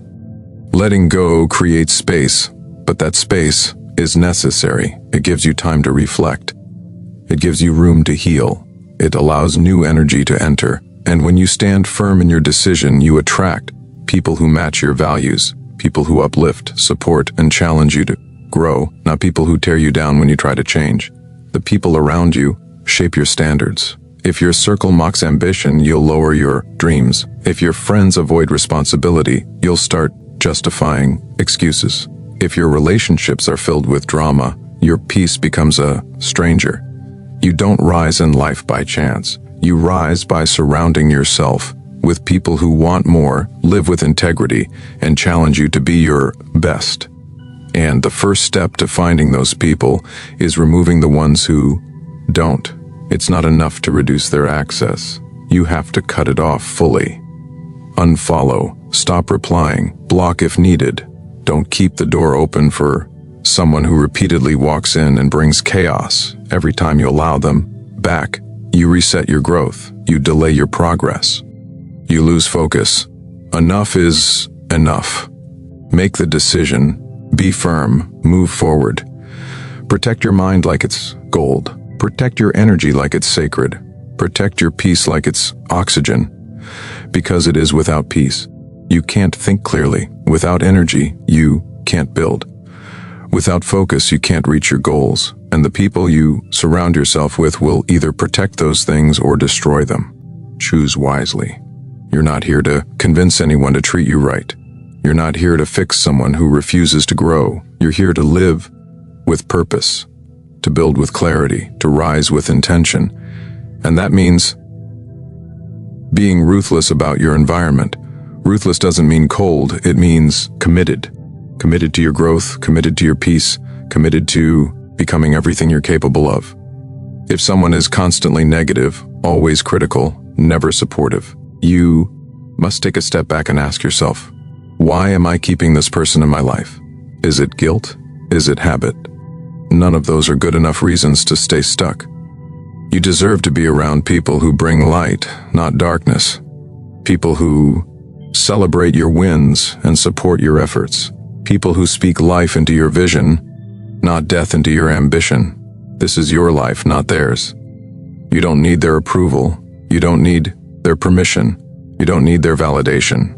You need strength, focus, clarity, and courage. And the more you surround yourself with people who drain you, the less you'll have of all four. Make the choice today to protect your future by filtering your circle. Walk away without fear. Stand tall in your decision. Don't look back. Don't apologize for wanting peace. Don't explain your need for space. Don't shrink your boundaries to fit someone else's comfort. You're not being harsh. You're being responsible. You're doing what's necessary. And years from now, you'll look back and realize that was the moment your life started moving forward. You don't need 100 people. You need the right few. And you'll never find them if you're still holding space for the wrong ones. Clean your environment. Protect your path. Cut the weight and give yourself the gift of peace, clarity, and forward motion, because the people you allow in will either carry you higher or hold you back. Choose your direction. Then choose your circle to match. Lesson 10. Decide clearly and stick firmly with your choices. Your life will only start to move forward the moment you start making clear decisions and stand by them with full commitment. Every time you hesitate, delay, overthink, or second guesses, you weaken your momentum and create confusion inside yourself. Growth requires clarity. Progress demands firmness. The people who rise, the ones who lead, the ones who finish what they start. They are the people who decide with purpose and do not allow their emotions to break their decisions when it gets uncomfortable. Too many people live in a constant loop of indecision. They start something, pause halfway, switch directions, and then wonder why nothing is working. They lack results not because they're not capable, but because they never actually choose anything with full commitment. They dip their toes into things hoping for certainty. But certainty doesn't come before you commit. It comes after you prove prove to yourself that you're serious. You don't need endless options. You need a firm choice, a direction, a reason, and then you need to follow through when it's not easy. Making a decision is not just about selecting an option. It's about eliminating the distraction of everything else. It's about closing the door on hesitation. It's about standing up and saying, this is what I'm doing, and I'm going to give it everything I have. The moment you do that, your energy becomes focused. Your effort becomes powerful. You stop spreading yourself thin, trying to keep every door open. You don't need every door. You need the right one.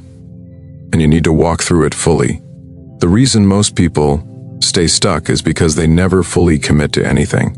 They try a little bit of this, a little bit of that. They stop when it gets hard.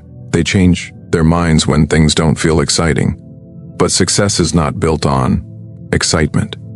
It's built on follow-through. It's built on the ability to show up when no one claps, when progress is slow, when self-doubt shows up.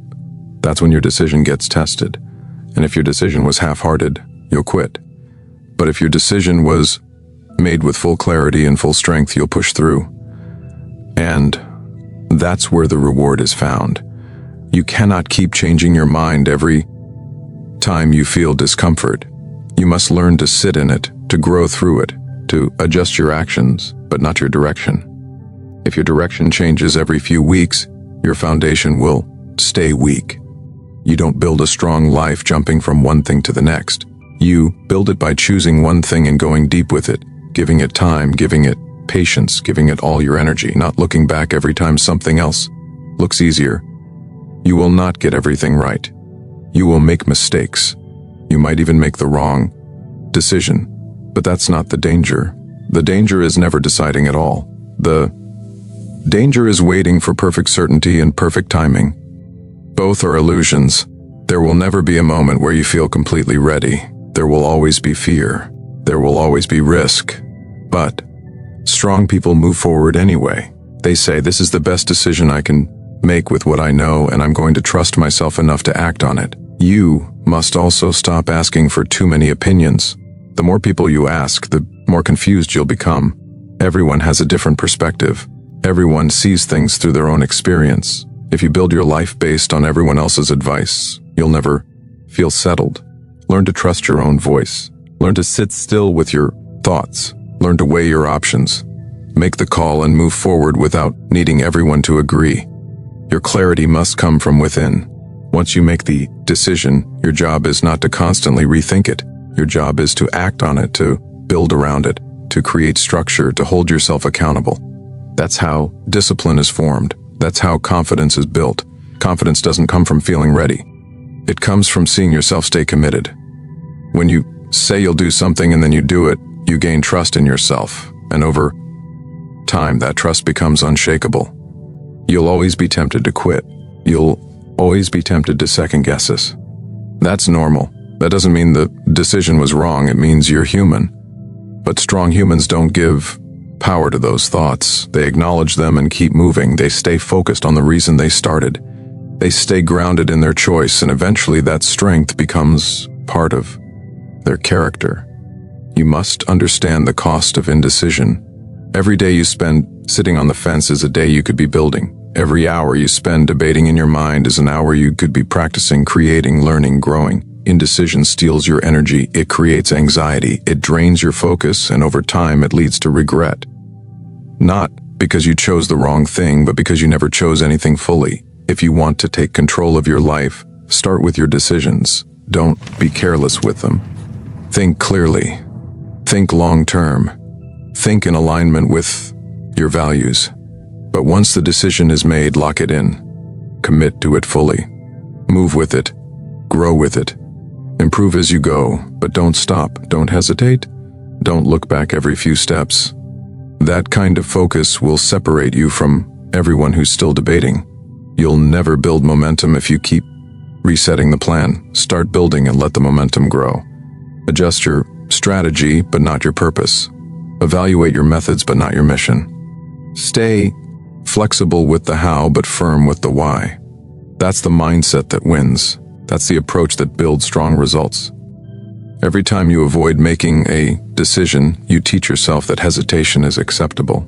But hesitation kills opportunities. It keeps you in the same place while others pass you by. Not because they were smarter, but because they were faster to commit. You must become a person of action, a person who decides and follows through. That's how you gain respect, not just from others, but from yourself. It's also important to remember that real strength is not found in always being right. It's found in owning your choices. If something doesn't work, you adjust, you learn, you move forward with wisdom. But you never let fear of failure stop you from deciding. You never let fear of judgment paralyze your direction. You take the risk, you stay grounded, and you deal with the consequences. That's how leaders live. That's how builders think. Your time is too valuable to waste on back and forth thinking. Decide, then act, then evaluate, then improve. That cycle will carry you far.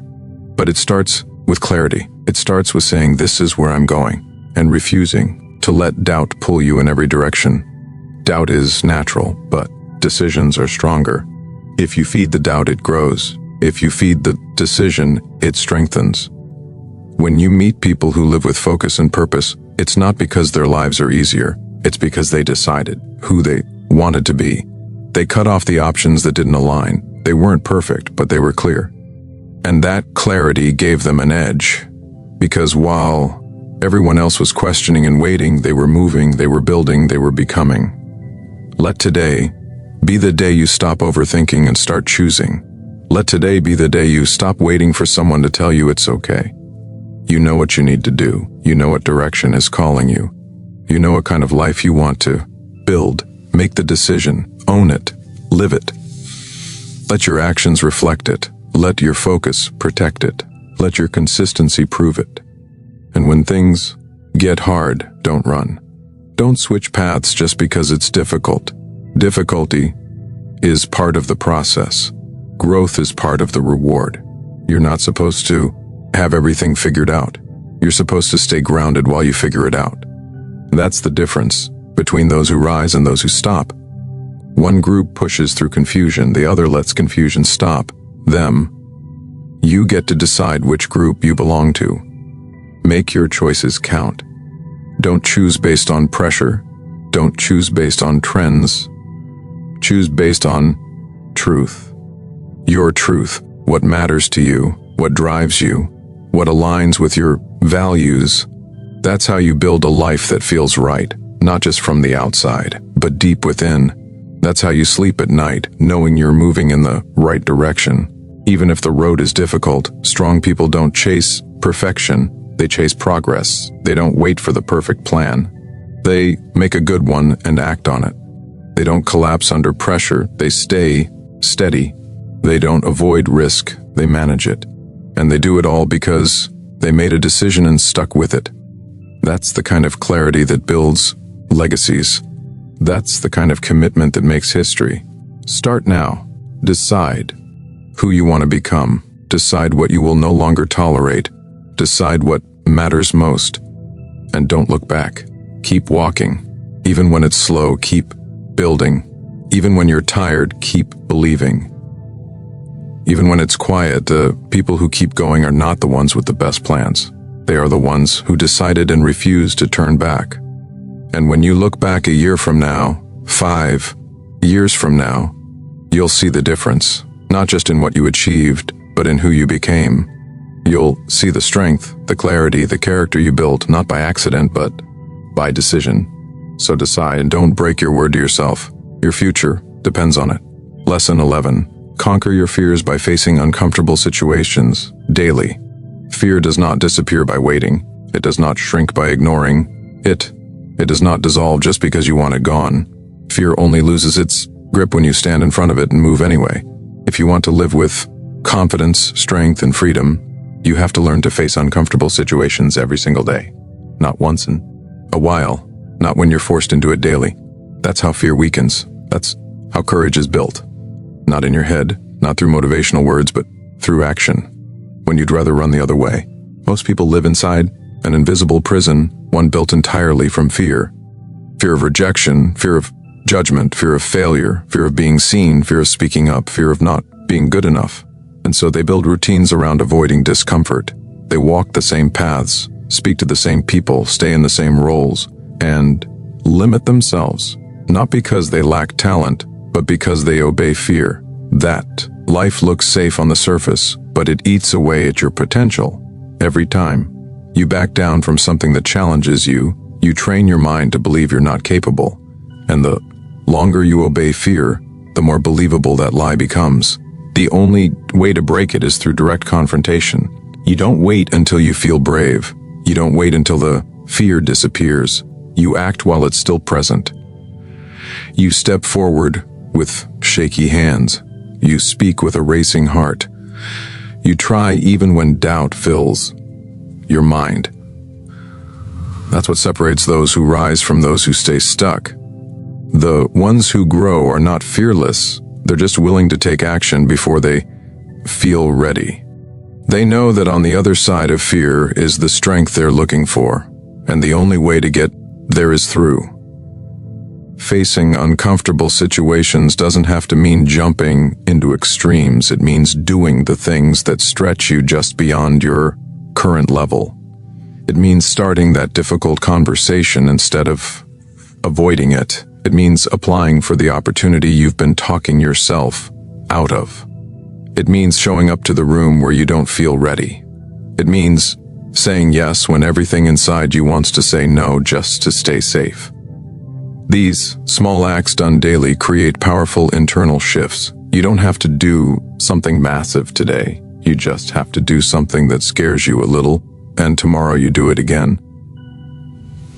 The truth is, fear is not the enemy, it's a signal. It tells you where the edge of your growth lives.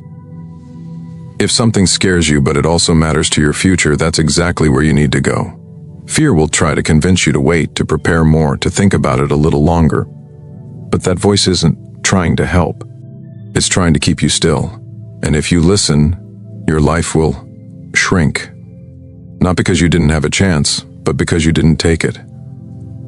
There is no easy path to building confidence. The only real confidence is earned, and you earn it by doing hard things. You earn it by walking into fear over and over again until you stop seeing it as something that controls you. When you face what you fear, you prove to yourself that you can handle more than you thought. That truth rewires your self-image. It changes how you see yourself. It's not about being fearless. It's about becoming stronger than the fear. And don't expect applause for doing the uncomfortable. Most of the time, no one will see what you're fighting through. No one will understand the effort it took just to show up.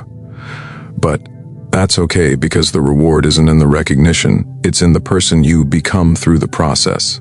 Every time you take a step into discomfort, you take a step toward your future. You sharpen your focus. You build mental toughness. You develop emotional resilience. These are traits that cannot be faked. They are earned through struggle, through showing up when it would be easier to back down. There's a powerful kind of peace that comes from knowing you're not running anymore. That peace doesn't come from comfort. It comes from facing fear and doing the hard thing anyway. It comes from looking at something that once scared you and realizing it no longer has power over you. That transformation is not a switch. It's a series of decisions. Every time you act with courage, even when you're scared, you weaken the fear. And if you do it daily, it eventually disappears. Not because the challenge is gone, but because you're no longer afraid of it. You cannot become strong without struggle. You cannot become wise without mistakes. You cannot lead others until you've learned to lead yourself through fear. So stop waiting for things to feel easier. Stop waiting for the fear to shrink. Step into it, challenge it. Let it teach you, let it shape you, let it push you to become more. And yes, you will fail sometimes. You will fall. You will say the wrong thing. You will feel awkward, uncomfortable, even embarrassed. That's part of it. Growth is messy. Progress is built on discomfort. The goal is not to avoid those moments. It's to walk through them and keep going. You don't need perfection. You need courage. You don't need guarantees. You need effort. You don't need to feel confident. You need to act with commitment. The people who change their lives are the ones who made fear their training ground. They didn't run from it, they studied it. They walked straight into it, and with every step they got stronger. They stopped asking, "What if I fail?" and started asking, "What can I learn if I try?" That shift changes everything, because now fear becomes fuel.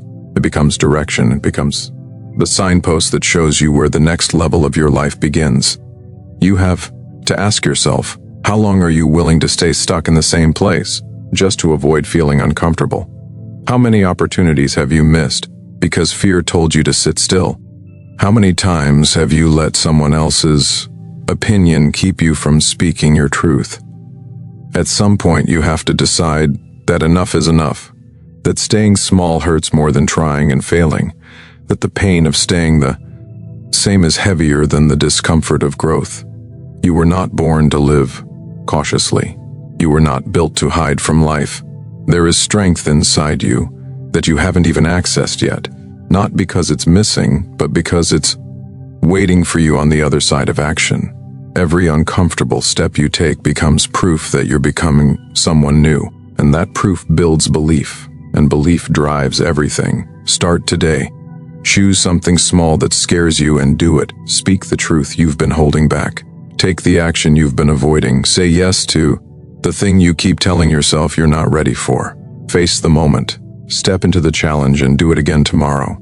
Let that become your way of life, not just a one-time event, a daily habit, a commitment to fear facing. You'll look back in a few months and realize that the things that once felt overwhelming now feel normal. You'll see how your confidence has grown, not because someone gave it to you, but because you earned it through consistent action.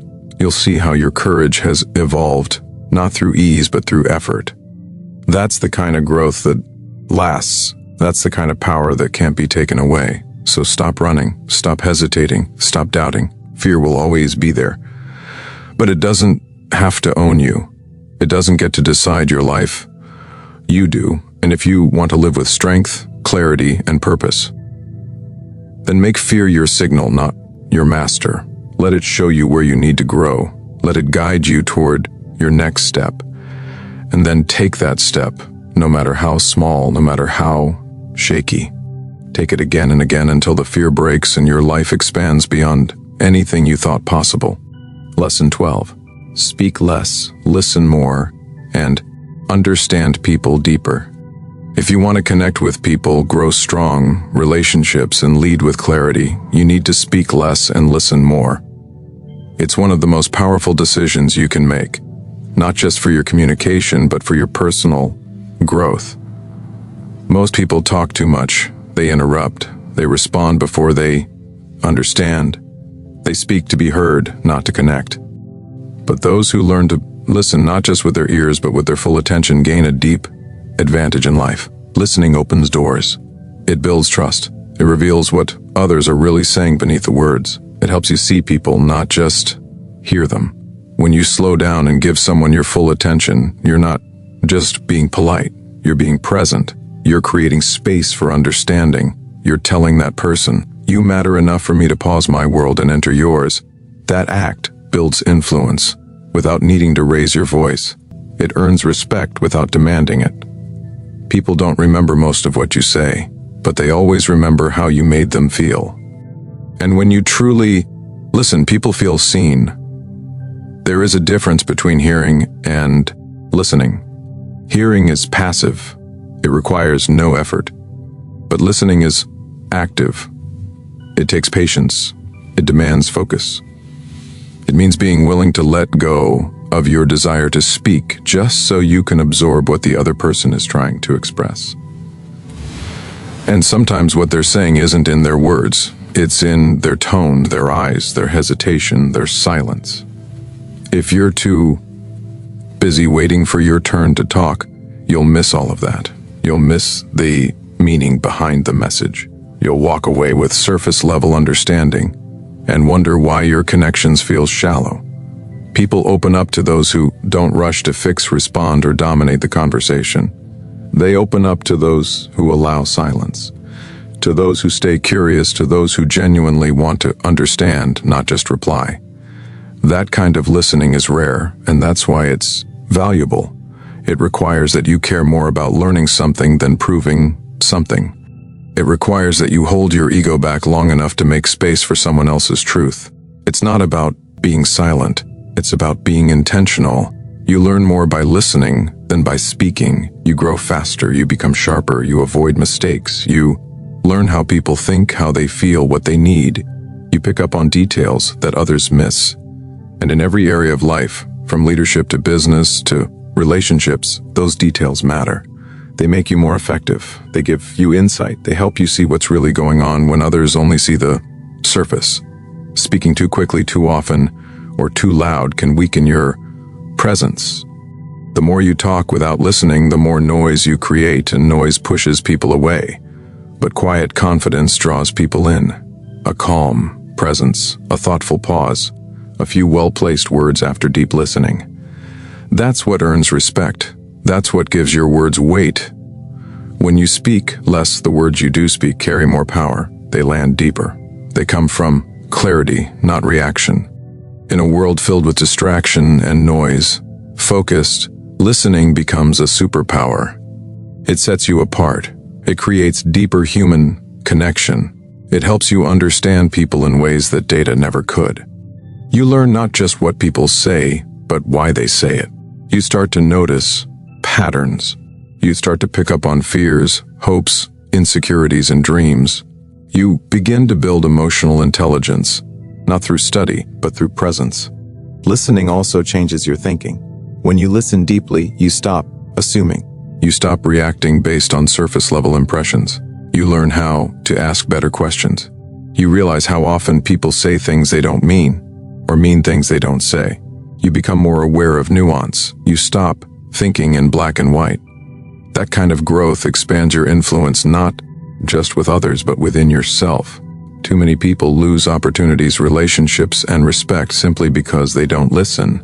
They dominate every space they enter. They always need the last word. They mistake volume for influence. But true influence doesn't need to shout. It doesn't need to overpower. It's built through presence, awareness, and empathy. And the foundation of all three is deep listening. There is wisdom in restraint.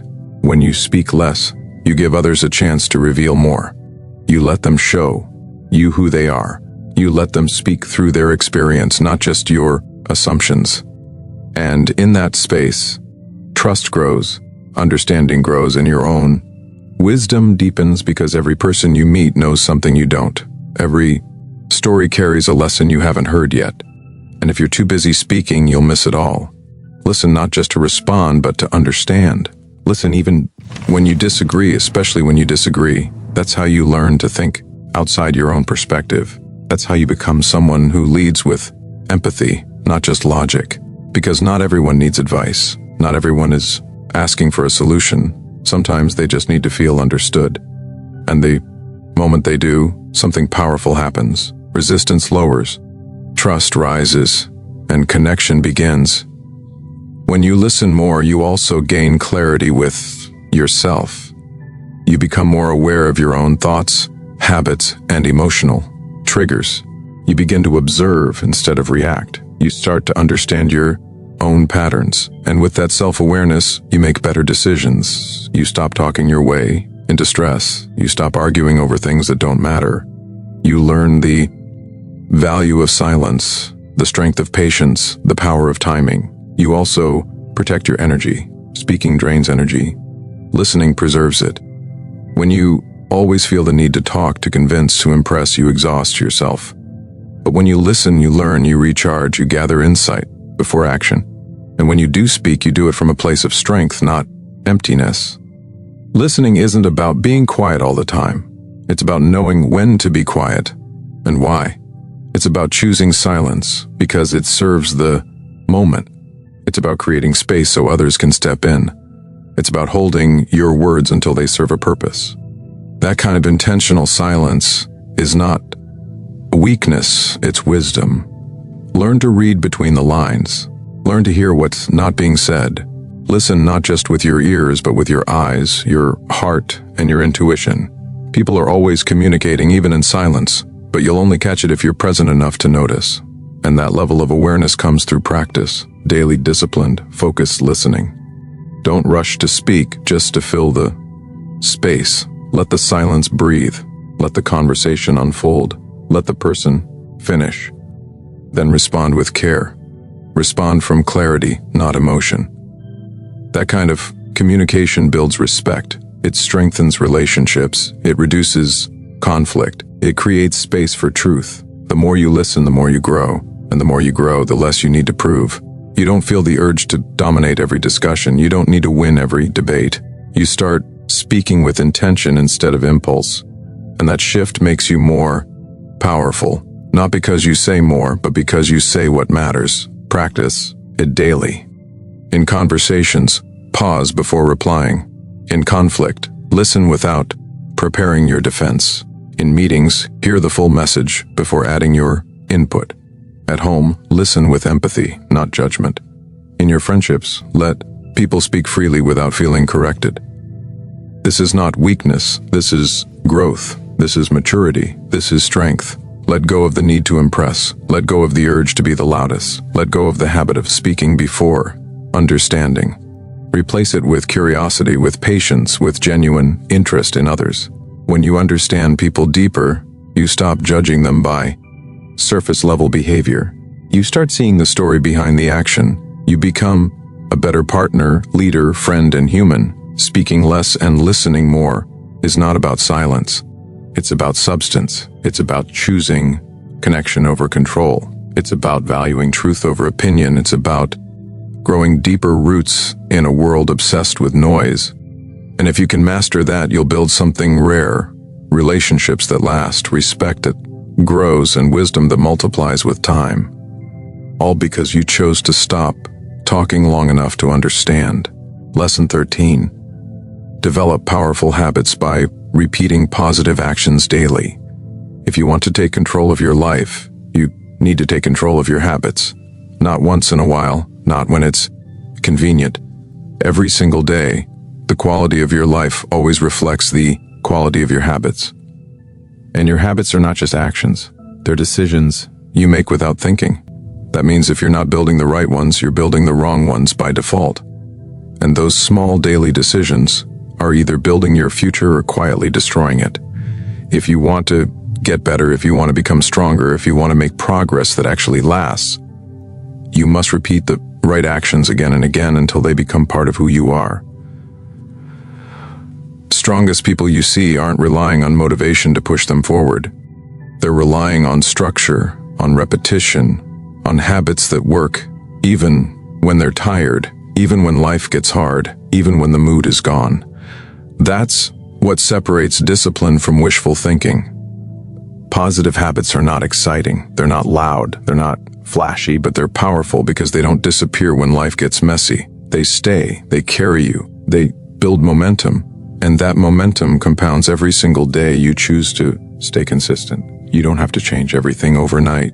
You just have to commit to repeating a small, useful action each day. Something that moves you forward. Something that strengthens your mind, sharpens your focus, or improves your health. You don't need a perfect plan. You need a simple one you can repeat. That's what turns effort into identity. It's not about intensity. It's about consistency. Because what you do occasionally will never compete with what you do daily. People often chase big results without realizing that all meaningful growth is built in the small moments. The way you start your morning, the way you respond to stress, the way you handle distractions, the way you treat your body. These things matter more than a single burst of motivation. They shape who you become. If your habits are weak, your results will always be unpredictable. But if your habits are strong, your life becomes stable. You don't have to think about it, you just live it. That's the power of repetition. When you repeat positive actions daily, you stop relying on emotional highs. You don't need to feel like it, you just do it because it's who you are now. That shift creates freedom. Most people are trapped in a cycle of doing what feels good instead of doing what's right. But the ones who build powerful habits have made a different choice. They've decided that their future matters more than their mood, that their health matters more than convenience, that their peace matters more than comfort. Habits are not built by setting goals. They're built by setting systems. Systems are the routines you follow when you don't feel like pushing, the structure you create that keeps you moving, the plan you rely on that doesn't ask for permission from your emotions. And once those systems are in place, you free up energy to focus on what matters most.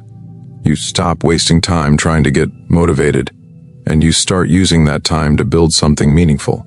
You don't need perfect conditions to begin. You need commitment. You need to show up, even if it's not pretty, even if you're tired, even if it's slow.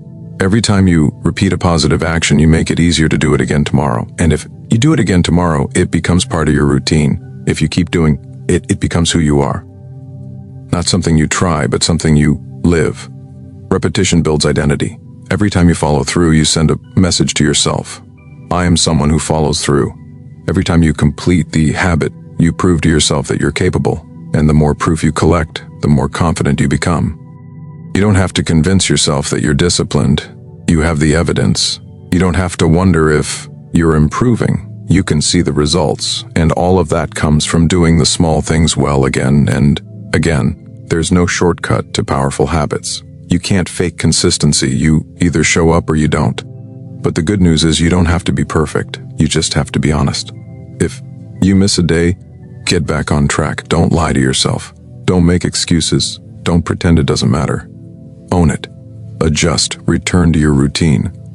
1. Missed day doesn't break the habit. Quitting does. The longer you repeat the right actions, the less effort it takes.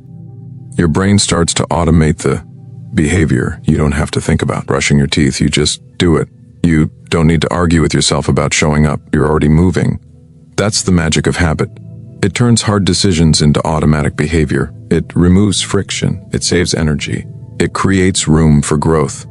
And this isn't just about productivity. This is about living a life with direction. Without habits, your day is ruled by emotion, distraction, and impulse.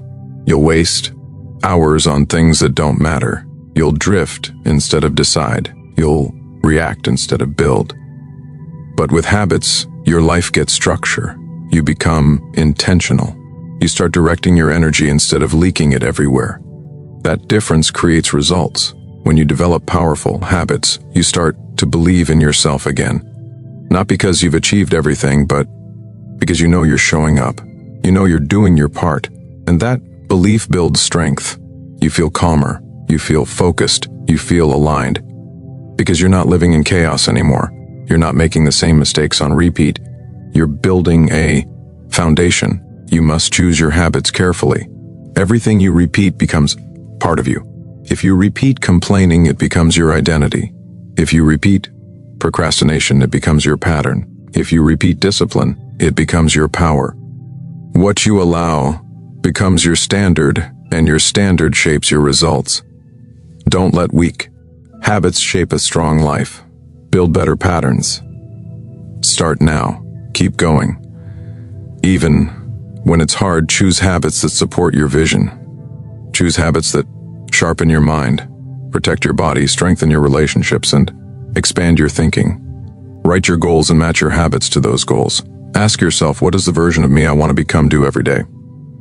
Start doing those things even on a small scale. Then keep doing them. That's how you close the gap between where you are and where you want to be. And don't wait for motivation. Motivation is a spark, but habit is the fire. Motivation fades. Habits stay. Build the system. Follow the process. Let discipline carry you when the excitement wears off. You won't always feel like it, but that's why you need habits. They carry you through the days when your feelings try to stop you. Track your progress. Celebrate consistency, not perfection. Reward yourself for staying on course. Notice how your thinking changes. Notice how your energy improves. Watch how your results compound. And remember, it's not about doing it once. It's about doing it every day. The power is in the repetition. You'll look back one day and realize how far you've come, not because of one big decision, but because of thousands of small ones. Not because of one dramatic moment, but because of daily quiet commitment. That's how greatness is built. That's how confidence is formed. That's how discipline becomes identity, by repeating what works every day without excuse. Start now. Don't wait for a better time. Choose one small habit that matters, keep it simple, make it count, and commit to doing it daily. Then build on it, add another, create a rhythm, stick to it, protect it, and watch your life begin to transform. Not by accident, but by design. One habit at a time, one day at a time, one strong decision at a time. That's how powerful habits are built. And once they're built, they take you further than motivation ever could. Lesson 14. Checked. Excuses completely and always take full ownership. Nothing will keep you stuck longer than making excuses for why your life isn't where it should be. The moment you make an excuse, you hand your power to something outside of yourself. You say, I'm not responsible. And as soon as you do that, you also say, I can't change this, because you can't change what you don't take ownership of. If you want your life to move in a new direction, the first thing you must do is reject every excuse and take full ownership of your habits, your decisions, your results, your mindset, and your future. Ownership isn't a theory, it's a personal decision to stop blaming and start building. Excuses feel comfortable in the short term because they remove pressure. They give you a story that explains your inaction. They let you feel safe for another day. But that comfort is dangerous because it blocks growth. It turns days into years. And over time you wake up stuck in the same cycle wondering what happened. You'll say life is unfair. But what's really happening is you gave your authority to your excuses. You believed them. You repeated them. You protected them. And they returned the favor by keeping you average. The truth is simple. If you want to change your life, you have to stop making excuses. All of them. Not just the ones that are easy to see, but the ones you've been telling yourself for so long.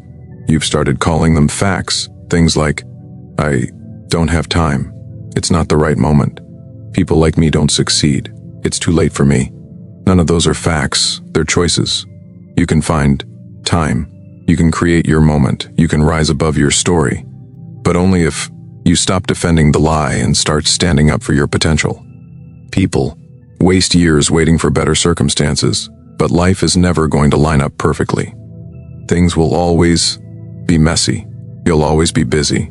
Something will always feel like it's missing. The people who succeed are not the ones who have the best conditions. They are the ones who say, I'm responsible anyway. They don't blame the economy, their past, their upbringing, or their situation. They wake up, look in the mirror and say, if this changes, it starts with me. That mindset creates transformation. It forces you to grow because now you're not just thinking about improvement, you're acting on it. You're not waiting for change. You are change. That's the power of ownership. It puts the focus back where it belongs, on what you can do, on what's in your hands, on what you can control today. Taking ownership doesn't mean you blame yourself for everything. It means you take full responsibility for how you respond, how you show up, and what you choose to build going forward. It means you stop waiting for someone else to fix it. You stop hiding behind circumstances. You stop expecting a lucky break. You become the reason your life improves. Not a lucky break, not a miracle, not someone else's approval. When you live this way, your excuses start to lose their grip. You stop saying I can't and start asking how can I. You stop focusing on the problem and start looking for the next step. You stop identifying with your past and start building toward your potential. This doesn't happen overnight. It happens one honest decision at a time. Start by calling yourself out. When you catch yourself justifying failure, stop when you hear yourself blaming someone else. Pause. When you hear that little voice say, I'll do it tomorrow, recognize it as the voice that's been stealing your time. Silence it. Replace it. Say, no, I do it now. I own it now. I move now. That level of accountability builds trust, not just with others, but with yourself. You can't respect yourself if you keep lying to yourself. And every excuse is a small lie, dressed up as a reason. When you say, I didn't have time, but you spent hours on distractions, that's not time, it's choice. When you say, No one helped me, but you never asked for help. That's not isolation, it's pride. When you say, it's too late, but you still wake up breathing, that's not truth, it's fear. If you want respect, replace the lie with ownership. Say what really happened. Admit what you avoided, then get to work fixing it.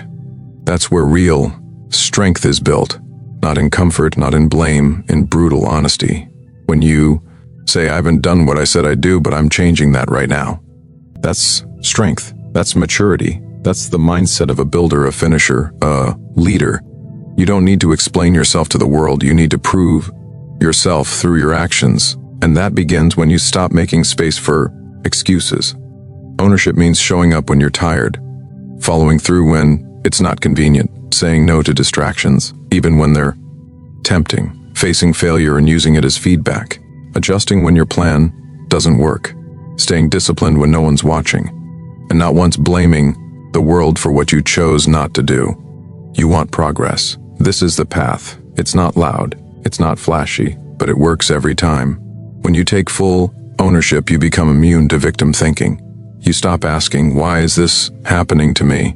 And start asking, what can I do about it? That question gives you power. It gives you clarity. It opens up options. It shifts your focus from problems to solutions. And when you live in solutions, you make progress faster than anyone who's still sitting around, waiting for someone to save them. People who make excuses may win sympathy, but they never win respect. Respect is earned by those who stand up, own their mistakes, and keep pushing forward. Respect is earned by those who take hits and don't blame others, by those who fall and rise without complaint, by those who accept the reality, adjust their behavior, and move forward with strength. That's the kind of person others follow. That's the kind of person others believe in. And most importantly, that's the kind of person who starts to believe in themselves. Every area of your life will improve when you remove excuses. Your health, your work, your relationships, your finances, your self-respect. Not because things magically get better, but because you stop waiting and start doing. You stop blaming and start building. You stop explaining and start executing. That's what ownership gives you. It clears the noise. It raises the standard. It shifts your focus to what actually matters. Your behavior, your consistency, your mindset. You will make mistakes. You will fall short. But that doesn't mean you need to hide. It means you take responsibility, fix what you can, and move forward better than you were yesterday. Excuses keep you focused on shame. Ownership puts your attention on solutions. And when your mind is on solutions, growth becomes automatic. Don't settle for being almost committed. Don't live in the middle between trying and blaming. Pick a side. Either you run your life or it runs you. Either you own your choices or you live with regrets. Either you face the truth or you hide in stories. There is no neutral. Every day you either build strength or build excuses. The difference is who you choose to be. You don't need to be perfect. You need to be real, honest, focused.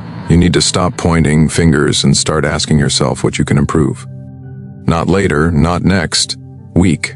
Now that decision made over and over again creates the person who becomes unshakable. And that person wasn't born with more talent, more opportunity, or more luck. They just decided to stop running and start owning everything. If you want a better future, stop explaining why you haven't started. Stop blaming your surroundings. Stop waiting for approval. Take the first step and then take another. If it doesn't work, adjust, but don't stop. And don't talk yourself out of progress with old excuses. They've already taken enough from you. Ownership gives you options. Excuses take them away. Ownership gives you direction. Excuses keep you lost. Ownership creates growth. Excuses protect weakness. If you want power, choose ownership. If you want freedom, choose ownership. If you want to build something that lasts, choose ownership. And the best part is this decision is always available. No matter where you are, no matter what you've done, no matter how long you've avoided the truth, you can choose it now. You can say, I've been running but I'm not running anymore. You can take back your voice, your time, your future. All it takes is one decision. No more excuses, full ownership. And once you make that decision, your life will never be the same. Lesson 15. Save money wisely and spend on experiences that matter. Most people work hard to earn money, but very few learn how to manage it wisely. They spend more than they save. They buy things to impress others. They chase short-term pleasure instead of building long-term peace.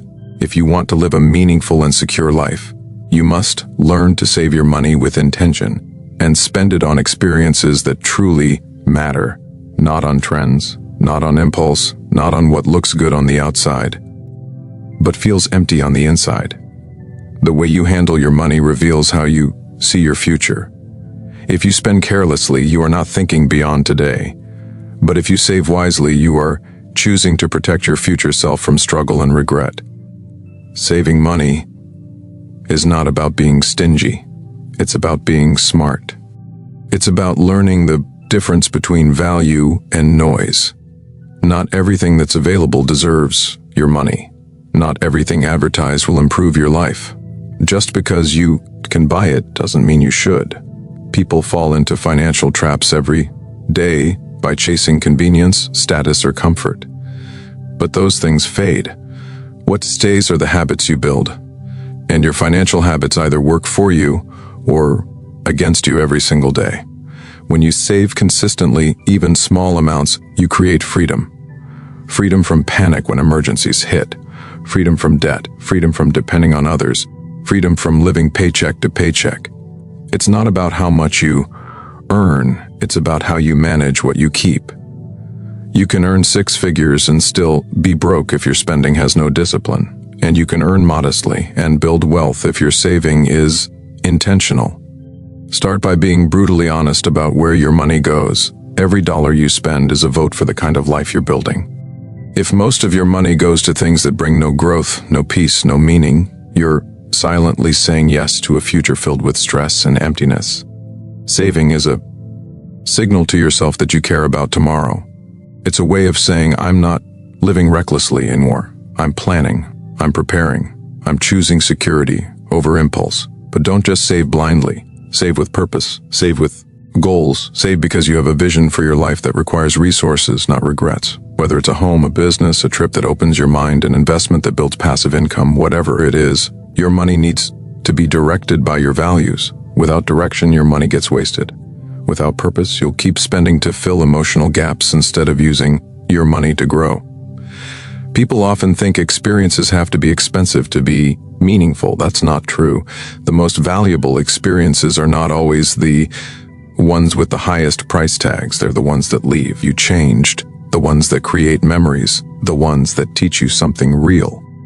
Spending on experiences that matter means putting your money into moments that expand your life, not just decorate it.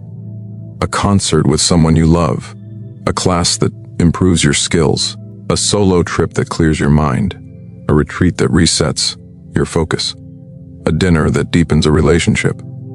These things stay with you long after the moment is gone. You don't need more things, you need more meaning. People who spend carelessly often do it to escape. They shop to feel better. They buy to impress. They upgrade for validation, but none of those habits lead to peace. You don't need to show anyone how much you have. You need to show yourself that you're growing, that you're in control, that you know the difference between looking rich and being free. Freedom is not loud, it's quiet. It's knowing you're prepared. It's knowing you're not trapped by your own choices. It's knowing you don't have to say yes to every offer because you've already made decisions that protect your peace. Set financial boundaries and stick to them. Don't buy out of boredom. Don't spend because it's trending. Don't justify expenses that don't serve you. Learn to say no. Learn to wait. Learn to walk away. That's financial strength. And it's built the same way physical strength is built.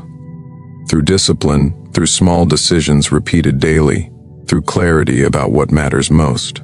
Start tracking everything. Not to be obsessive, but to be aware. You can't fix what you don't measure.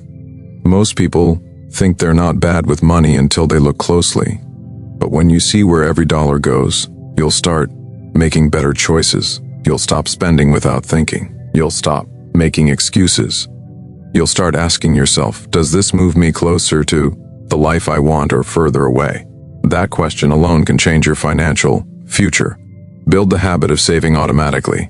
Pay yourself first before you buy anything. Before you pay bills, set something aside, even if it's a small amount. Treat saving as a priority, not an afterthought. Don't wait until there's money left over. There's rarely anything left over when saving is optional. Make it non-negotiable. And once that habit is locked in, you'll start to feel stronger. Not because you're rich, but because you're responsible. Learn how money works. Learn about interest. Learn about investments. Learn how to build assets. Learn how to protect what you earn. Don't avoid financial literacy because it feels overwhelming. Your ignorance costs you more than your effort ever will. Read, ask questions, start small. Knowledge compounds the same way money does. The more you know, the more confident you become in every decision you make. Cut expenses that add nothing to your life. Cut subscriptions you don't use. Cut trips that leave you drained. Cut habits that burn your income and leave you with regret. That's not sacrifice, it's strategy. And with that saved money, start redirecting it toward experiences that fuel your soul, your learning, your relationships, and your legacy. Use your money to grow, not just to consume. Buy books instead of gadgets. Pay for mentors instead of distractions. Fund experiences that expand your mind instead of ones that just waste your weekend. Money is a tool. Not the goal, it's not your worth. It's not your identity. But when used wisely, it can help you create a life of peace, strength, and freedom. And when used carelessly, it can trap you in stress, insecurity, and dependence. Don't wait until you're older to figure this out. Start now. Every dollar you respect becomes a brick in the foundation of your freedom. This isn't about being perfect, it's about being intentional.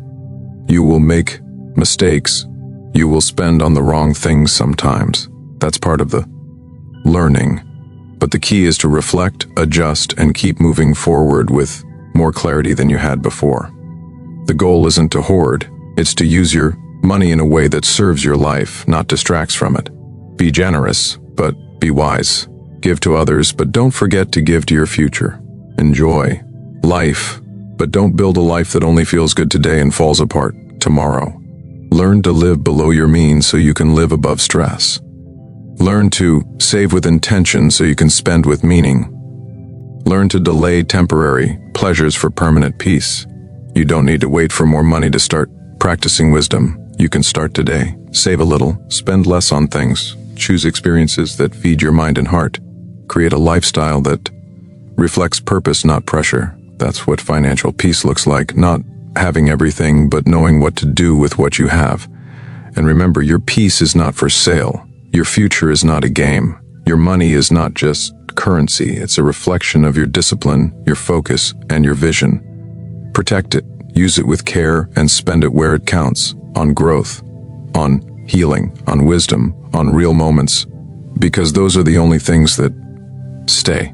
Everything else fades. But the way you choose to live, grow, and give, that stays with you for life. Lesson 16. Show gratitude openly to increase your inner happiness. Most people go through life searching for more without realizing they're already surrounded by things they once wished for. The house they live in, the people they know, the opportunities they have, the strength they've built. But because they've never learned to express gratitude openly, they stay disconnected from the joy those things could bring. If you want to increase your happiness, your peace, your sense of meaning, then you need to stop overlooking what's right in front of you. You need to speak it, feel it, share it. Gratitude is not a weak emotion. It's one of the most powerful choices you can make every day to raise your energy, shift your focus, and calm your mind. Gratitude isn't about pretending everything is perfect. It's about choosing to find what's still good even when things aren't. When you train your mind to see value in the ordinary, you start creating happiness from the inside instead of chasing it on the outside. You stop needing everything to go your way just to feel at peace. You stop waiting for something big to happen to feel alive. You begin to feel connected to life just as it is because you finally notice what's already working. When you hold your gratitude inside and never express it, it starts to fade. You begin to take things for granted. You start treating people like they owe you something. You stop appreciating your progress. That quiet dissatisfaction grows, and even when good things happen, you can't feel them fully. But when you start speaking gratitude out loud, writing it down, showing it through your actions, you bring life back into what was becoming dull. You remind yourself of what really matters. You shift your energy from lack to presence. You wake up to the value of the moment you're living. Start simple. Say thank you more often. Not just when someone gives you something, but when someone gives you time, patience, help, care, or even honest feedback. Say it when it's unexpected. Say it when it's uncomfortable. Say it when it's long overdue. You don't need a special occasion to show appreciation. Every moment is a chance to let someone know they've made a difference in your life, even in a small way. Don't just feel grateful, act like it. Let your words reflect it. Let your actions show it. Write a message, make a call, speak it face to face. Let people hear the truth while they're still around to hear it. So many people wait too long to express how they feel. They wait until someone's gone or until it's too late. But gratitude delayed is a moment missed. Say it now. Let it be heard. Let it matter. Your inner peace depends more on your perspective than your position. If you keep focusing on what's missing, you'll always feel empty, even if you gain everything. But if you focus on what's present, you can feel content even when things are uncertain. That shift doesn't happen by accident. You have to train yourself to see the good, to speak it, to feel it deeply, to give thanks for what's small, consistent, and easy to overlook. Gratitude strengthens your relationships. It removes resentment. It softens tension. It builds connection. When you let others know they're appreciated, they feel seen. And when people feel seen, they give more, love deeper, trust easier. One moment of real appreciation can restore years of distance. One sentence of sincere gratitude can rebuild something that was falling apart. Most people don't need more gifts. They need more presence, more truth, more thankfulness. That's how hearts stay open. Gratitude also builds resilience. When life gets hard, the mind wants to spiral. It wants to focus on pain, loss, fear, and regret. But gratitude pulls you back. It doesn't erase the pain. It gives you something to hold on to. It reminds you that even now there's something left. Some strength, some love, some peace, some beauty. Gratitude keeps you grounded when everything feels unstable. It tells you you're still here, you're still breathing, and there's still something worth fighting for. Make it a daily practice. Not once, a year, not only when life feels good. Every day before you speak, think about one thing you're thankful for. Before you go to sleep, reflect on something that went right. Before you complain, pause and shift your view. Before you criticize someone, remember something they did for you. These tiny shifts build a mindset of strength, and that mindset makes you powerful, not because life is easy, but because you know how to hold joy and difficulty at the same time. Gratitude doesn't mean ignoring what needs to change. It means changing with perspective. It means growing without forgetting how far you've come. It means pushing forward while still honoring the people and moments that helped you get here. You can want more while still being grateful for what you have. In fact, the more grateful you are, the more motivated you become to take care of what's good and improve what needs work. Don't let your silence make people question their worth. Say it, show it, speak life into the people around you. Let your family know they matter. Let your friends know you value them. Let your team know you see their effort. These moments create connection, and connection is the root of real happiness. The world moves fast, but gratitude slows it down. It makes space for what's real. It gives you a chance to appreciate the journey, not just the destination. Be grateful for your struggles, too. Not because they're fun, but because they shape you. They teach you. They make you stronger, wiser, sharper. Look at the hard moments and ask, what did I learn? What did I gain? How did I grow? That's how you turned pain into power. That's how you keep moving with purpose. Your life becomes richer. When you notice what you already have, when you look around and say, this is enough and I can still grow. Gratitude doesn't take away your ambition, it gives it depth. It makes you work not from lack but from love. Not because you hate where you are, but because you respect yourself enough to build on it. Don't hide your appreciation. Don't act like it's weak to be thankful. It's the strongest thing you can do. It lifts your mind. It softens your heart. It changes the atmosphere around you. Gratitude doesn't need to be poetic. It needs to be real. Speak it raw. Speak it clearly. Speak it while you can. When you're grateful, you stop comparing. You stop measuring your life by someone else's progress. You stay in your lane. You focus on your path. You honor your own pace because you're not chasing a feeling anymore. You're creating one inside, daily, quietly, through appreciation. Gratitude makes you more generous. You realize how much you've received, and you want to give back. You want to support. You want to share. You want to lift others. That's how happiness expands. Not by collecting more, but by giving more from a place of fullness. The more grateful you become, the more you start to overflow. And that overflow blesses the people around you. You don't need perfect circumstances to be thankful. You need awareness. You need presence. You need to slow down long enough to notice the things that matter.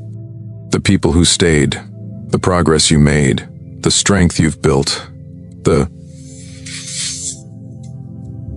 moments of peace, the quiet wins. They're there always, but you have to look for them. And when you find them, name them, speak them, share them. That's how you build real happiness, not by chasing the next thing, but by recognizing what's already here. Gratitude anchors you. It reminds you of your foundation. It keeps you from drifting into emptiness. It brings you back to what's real. And when you live from that place, everything begins to feel different. Not because life changed, but because your view of it did. So speak your gratitude daily. Let it be seen, let it be heard. Let it shape the way you walk through life, not just quietly in your head, but openly, with your words and actions. Make it part of who you are, and you'll carry joy wherever you go. Not because everything's perfect, but because you've learned to see the beauty in what's already yours. That's real strength. That's deep happiness. And that's a life worth living. Lesson 17. Live healthy. Now, to have the energy you need. Most people wait until something goes wrong with their health before they take it seriously. They push their body to the limit. They eat without thinking. They sleep when they crash. And they move only when they have to.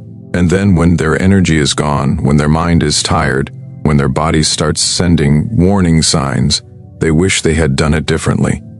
But you don't need to wait for that moment. You can choose to live healthy now before you're forced to. You can take care of yourself, not just to avoid sickness, but to gain strength, to build energy, to feel alive every day. Because no matter what goals you have, no matter what dreams you're chasing, if your health is failing, your progress will always be limited. When you feel good physically, you think clearer. You make sharper decisions. You communicate better. You show up with more presence. Energy isn't just something you need to exercise. It's something you need to live fully. And that energy doesn't come from luck. It comes from discipline, from the choices you make daily, what you eat, how you move, when you sleep, what you avoid. It's not about being perfect. It's about being aware. Your body responds to your habits, and over time those habits either support your life or steal from it. Living healthy doesn't mean going on a strict diet or chasing unrealistic goals. It means treating your body with respect, giving it what it needs, not what feels good for the moment. Drinking water instead of energy drinks. Choosing real food instead of processed garbage. Getting up to move even when it's easier to sit.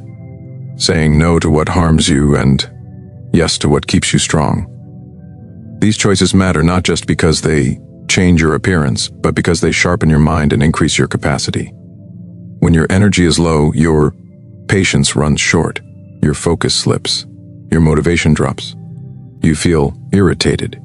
You doubt yourself more. You lose the drive to pursue your goals. And often this isn't a mindset issue. It's a health issue. If your body's tired, your mind suffers. You can't separate the two. If you want mental clarity, you need physical strength. If you want emotional balance, you need physical care. Taking care of your body isn't a side project. It's the foundation. People say they don't have time to be healthy, but the truth is when you're unhealthy, everything takes longer. You move slower, you recover slower, you work slower, you lose hours to fatigue, you get distracted easily, you spend time fighting off the effects of poor choices instead of building the life you want. Living healthy saves you time. It gives you more hours with clarity, focus, strength, and drive. That's not a sacrifice, that's a strategy. Start by moving every day, even a short walk, even simple stretching. Your body is designed to move. When you don't, it gets stiff, it gets sluggish. Movement wakes it up. It gets your blood flowing, clears your head, and brings you back into your body. It's not about punishing workouts. It's about consistent movement. Make it part of your routine. Treat it like a meeting you can't miss. Fuel your body. Don't just feed it. Food is fuel. What you put in affects how you perform. It affects your brain, your energy, your mood. If you eat garbage, you'll feel like it. If you skip meals and survive on caffeine and sugar, your system crashes. Your energy dips. You become reactive instead of intentional. But when you eat to nourish, when you eat for strength, your body gives back. It works with you, not against you. Rest is not laziness. It's repair. It's renewal. It's how your body rebuilds. Sleep is one of the most underrated tools for health and high performance. When you sleep well, your mind resets, your body recovers, your emotions stabilize. If you're always tired, your decisions suffer, your focus fades, you lose passion. Don't wear sleep deprivation like a badge of honor.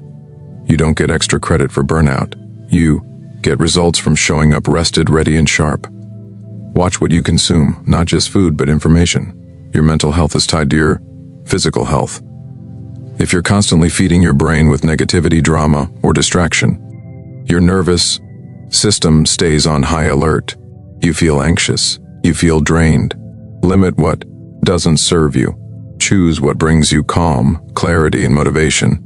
Your brain needs peace just as much as your body needs fuel. Health also includes how you breathe, how you handle stress, how you treat your environment. Shallow breathing, constant tension, toxic spaces. These things will wear you down. Pay attention to them. Breathe deeply. Create space for stillness. Protect your peace like it's your energy source, because it is. Stress kills energy. It burns through your focus. You must learn how to manage it, how to reset your system daily so it doesn't control your actions. The people who sustain success, who lead with strength, who keep showing up, they're not just focused on goals, they're focused on energy, because energy is what sustains effort. Without it, even the best strategy falls apart. You don't rise through hustle alone. You rise through alignment, and alignment includes taking care of your body like it's part of your mission, because it is. Stop waiting for motivation to start. Start anyway. Build momentum. Let your body feel what strength feels like. Let your mind wake up to what clarity feels like. When you treat yourself with care, you build self-respect. You prove to yourself that your life matters, that your time is valuable, that you are worth effort, and that mindset becomes your fuel. It's not about being the fittest. It's about being ready, being steady, being focused. When others are crashing, you're clear. When others are panicking, you're calm, because your health gives you an edge. It keeps you grounded. It allows you to push when needed and recover when necessary. That balance is where your power lives. You don't need a gym. You don't need supplements. You don't need fancy gear. You need a decision.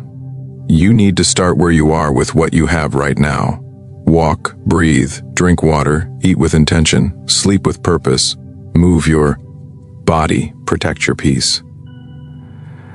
These simple steps done daily change your life. They build strength from the inside out. Don't treat health like an option. Treat it like a standard. Don't treat energy like a luxury. Treat it like a requirement. Every choice either builds or breaks that energy. And when you realize that, you stop negotiating with bad habits. You stop justifying harmful routines. You start choosing differently. Not because you're trying to be perfect, but because you're trying to be ready for the life you're building. And make no mistake, your goals will require energy. Your vision will demand it. Your relationships will need it. You can't give your best to the world if you're running on empty. You can't show up for others if you're neglecting yourself. You can't build something meaningful from a body that's barely getting by. Strength is not built in theory. It's built through practice, through care, through showing up for yourself every single day. And no one else can do it for you. No one else can eat for you, move for you, sleep for you, protect your health for you. This is your responsibility. And that responsibility is a gift because it means you're in control. You don't have to wait. You don't have to hope. You can choose right now, one step, one habit, one commitment at a time. Live healthy now, not because you're afraid of getting sick, but because you want to live fully, because you want to lead with strength, because you want to show up with energy, because you want to enjoy your time instead of just surviving it. That's what health gives you. Not just years, but quality. Not just survival, but vitality. Not just a body that functions, but one that carries your mission with strength and stability. You get one body, one mind, one chance to use it well. Respect it, take care of it. Don't wait until it breaks. Build it now, strengthen it now, fuel it now, and let it become the engine that drives everything you want to do. That's the path to lasting energy. That's the foundation for a focused, purpose-driven life. And it starts with how you treat yourself every single day. Lesson 18. Always tell the truth, no matter the consequence. Telling the truth is one of the hardest things to do in a world that constantly rewards appearances.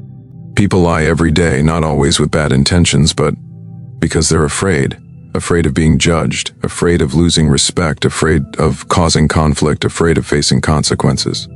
So they choose the easier route. They tell half-truths. They hide what matters. They say what others want to hear. But what they don't realize is that every time they choose a lie, they lose a piece of themselves. And over time, those pieces add up. Their integrity weakens, their confidence fades, their relationships become hollow, and their life drifts further and further from what's real. When you always tell the truth, no matter the consequence, you build something inside that no one can take from you, self-respect. Because even if things go wrong, even if people disagree, even if the truth costs you something in the moment, you know you stood with honesty. That clarity builds inner strength.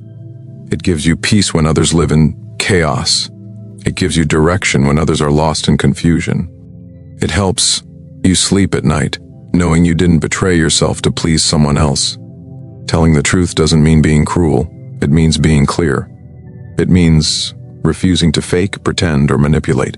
It means facing life with your eyes open and your heart strong. There will be moments when telling the truth feels risky, when silence feels safer, when a small lie seems harmless. But you must ask yourself, what kind of person am I becoming if I keep avoiding honesty? If I keep building my life on things that aren't real, the truth may cost you something now, but a lie will cost you everything later.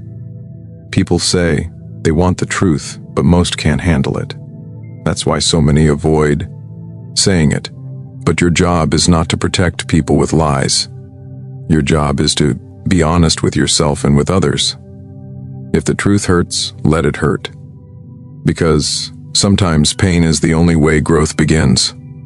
People don't grow from fake comfort. They grow from real conversations, hard moments, uncomfortable truths. If you care about someone, you'll be honest with them, not to bring them down, but to help them rise. You also need to be honest with yourself. That's where truth begins. Stop pretending you're okay when you're not. Stop telling yourself you'll change when you haven't committed. Stop blaming others when you know it's on you. Stop saying you're doing your best when deep down you know you're playing it safe. That kind of honesty stings, but it's the only way forward. You can't change what you won't face. You can't grow from what you keep denying. Truth builds trust, and trust is the foundation of every strong relationship. When people know you're honest, they know they can count on you even if they don't agree with everything you say. They'll respect you. They'll value your words. They'll come to you for real answers because honesty is rare. It's easy to be liked when you say what's popular, but real respect comes when you speak the truth with consistency and courage. There's a cost to every lie, even the small ones. They pile up. They create pressure. They force you to remember what you said and who you said it to. They create distance. They destroy clarity.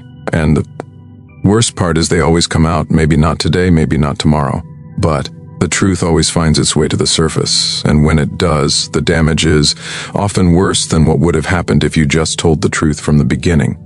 Being honest doesn't mean sharing everything. It means not pretending. It means not hiding the things that matter. It means standing up for what's right, even when your voice shakes. It means living in a way where your words match your actions, where people don't have to guess who you are or what you believe. They know because you've shown them, because you've said it, and because you've lived it. Truth doesn't need to be defended with force. It defends itself over time.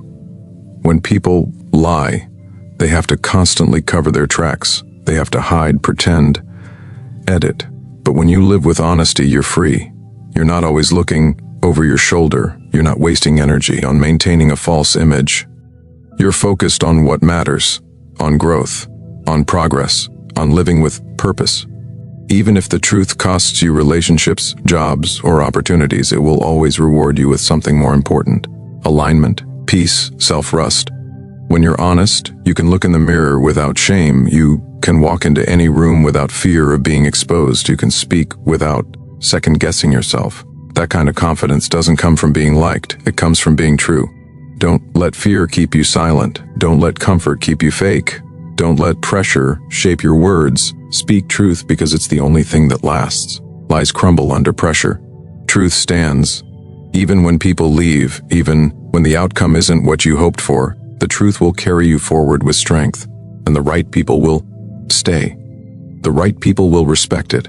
The right people will be drawn to your honesty, not because it's easy, but because it's real.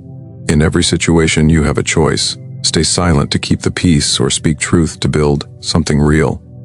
Pretend to protect your image, or be honest to protect your character. Choose ease now and pay later, or choose courage now and build strength that lasts. Every time you choose truth, you become stronger, sharper, clearer, and more in control of your life. People who lie often feel like they're controlling the situation, but in reality, they're giving control away. Because now the lie controls them. They have to protect it. They have to keep up appearances. They have to live with the fear of being found out. But when you tell the truth, you control your choices. You accept the consequences. You walk with dignity. It's not always easy. You'll be misunderstood. You'll be challenged. You'll face resistance, but you'll also grow. You'll also rise. You'll become someone others can rely on, someone others trust, someone who lives from the inside out, not for applause, but for integrity. And when you make truth your standard, it shapes everything. It changes how you lead, how you love, how you work, how you grow. You stop tolerating lies in your environment. You stop playing along with fake conversations. You stop accepting half effort, half truth, half living. You raise your standard. And in doing so, you raise your life. You don't have to be perfect. You don't have to know everything. But you do have to be honest. You have to be willing to face hard truths and speak them with strength. That's the mark of real maturity. That's the foundation of real growth.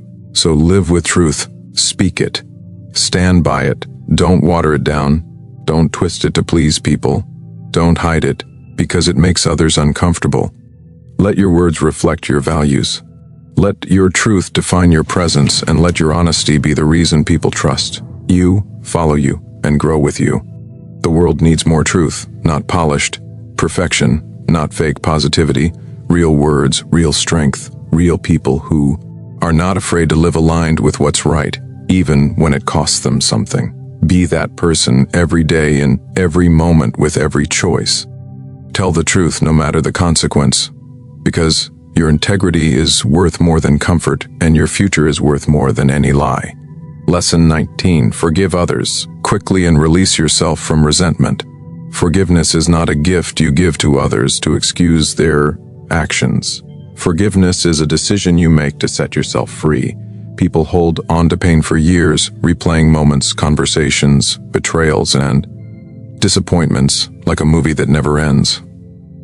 And every time they replay it, they relive it. They stay stuck. They stay angry. They stay wounded.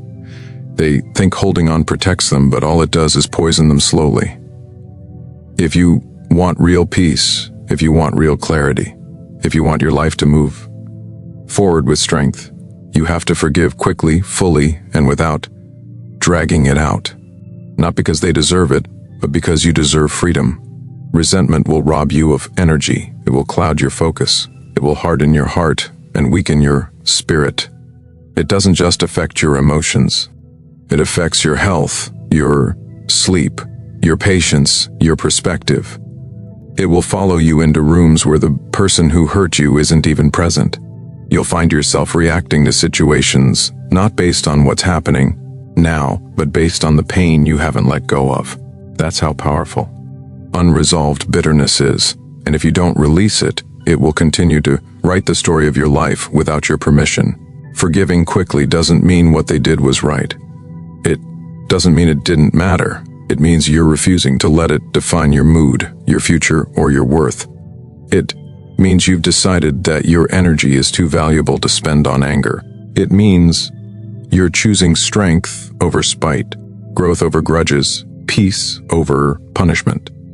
Because at the end of the day, carrying resentment is like dragging weight through every season of life. And no matter how strong you are, that weight will eventually break you down if you don't let it go. You cannot live fully with a heart full of hate. Even if it's quiet, even if it's hidden, that anger leaks into your attitude. It shapes how you treat others. It hardens your ability to trust. It builds walls where there should be connection. And the saddest part is, the person who hurt you often moves on with their life while you're the one still hurting. Forgiveness doesn't change what happened, but it changes what happens next. It gives you back control. It helps you heal. It opens your future. Again, most people wait for an apology to forgive, but if your peace depends on someone else's apology, then you've given them the key to your emotional freedom. That's not power. That's prison. You don't need closure from someone who never cared enough to take responsibility. You don't need an explanation from someone who may never see what they did. You don't need anything from them. What you need is honesty with yourself. What you need is to say, this hurt me, it changed me, but I'm not going to carry it anymore. You release it for your own good. You release it so your mind can be clear. So your heart can be soft again. So your life can move without dragging old pain into new seasons. The faster you forgive, the faster you rise. And the longer you wait, the more you suffer. That's not punishment. It's a choice. And every moment you hold on to the story, you're choosing to relive the damage. Forgiveness ends the loop. It's not a feeling. It's a decision. And sometimes you'll have to make that decision more than once, especially when the wound is deep, especially when the memory comes back. But each time you forgive, you get stronger.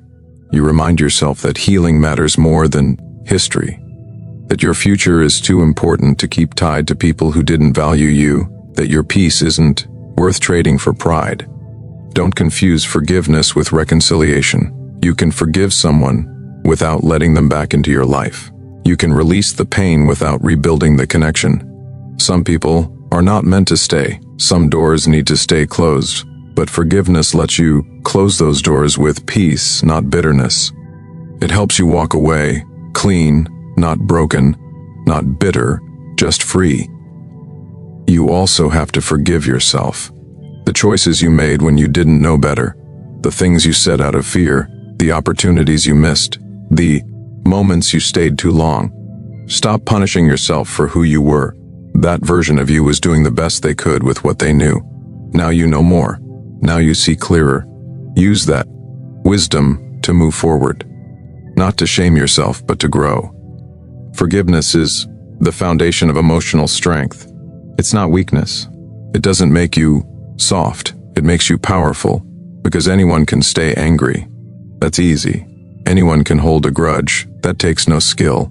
But to rise above it, to let go, when you have every reason to stay bitter, that takes maturity, that takes control, that takes a different kind of strength, the kind that builds lasting peace.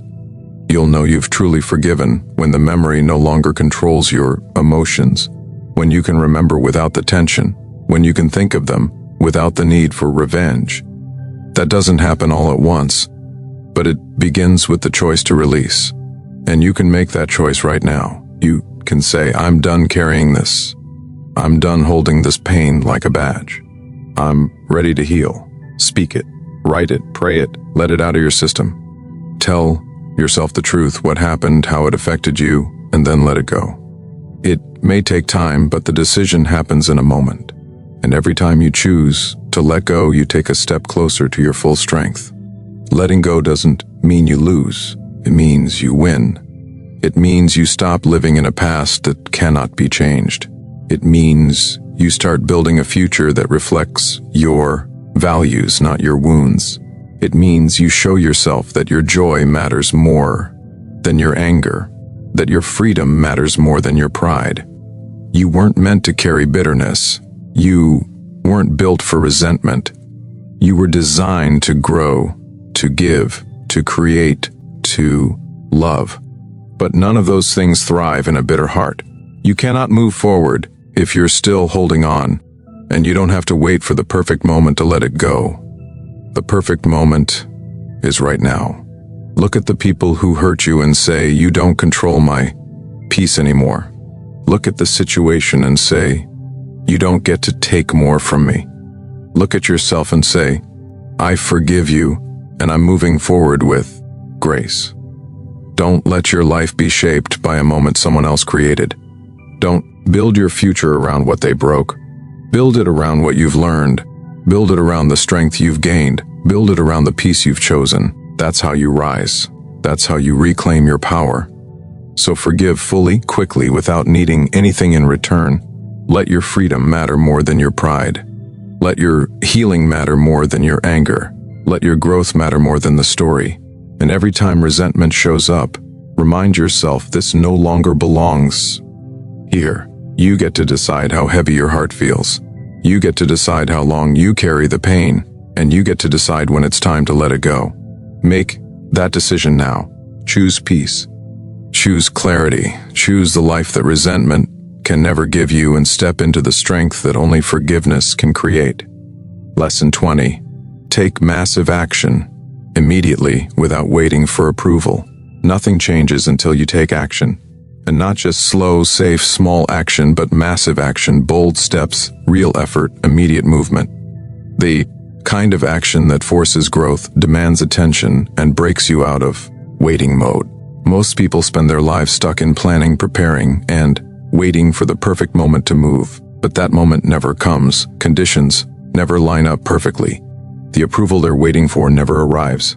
So, they stay exactly where they are, full of potential, full of ideas, but with no results to show for it. If you want to live a life of meaning and strength, you have to stop waiting and start moving. The only way forward is through action, and the faster you begin, the faster you grow. Waiting for approval is one of the biggest traps people fall into. They want someone to say it's okay. They want permission to start. They want validation before they've earned it. But life doesn't work that way. You don't need someone to clap for you before you act. You don't need to be noticed before you begin. You don't need someone to agree with you before you take the first step. You don't need anyone's permission to improve your life. What you need is a decision. You decide, and then you move, not in a week, not after you feel confident, not when the fear goes away. Massive action means you're done thinking about it. You're done overanalyzing. You're done letting fear run your schedule. It means you're willing to look messy, to fail, to figure it out as you go, because you understand that results only follow action. There's no shortcut around it. There's no theory strong enough to replace experience. You can read, learn, plan, and dream, But until you execute, nothing changes.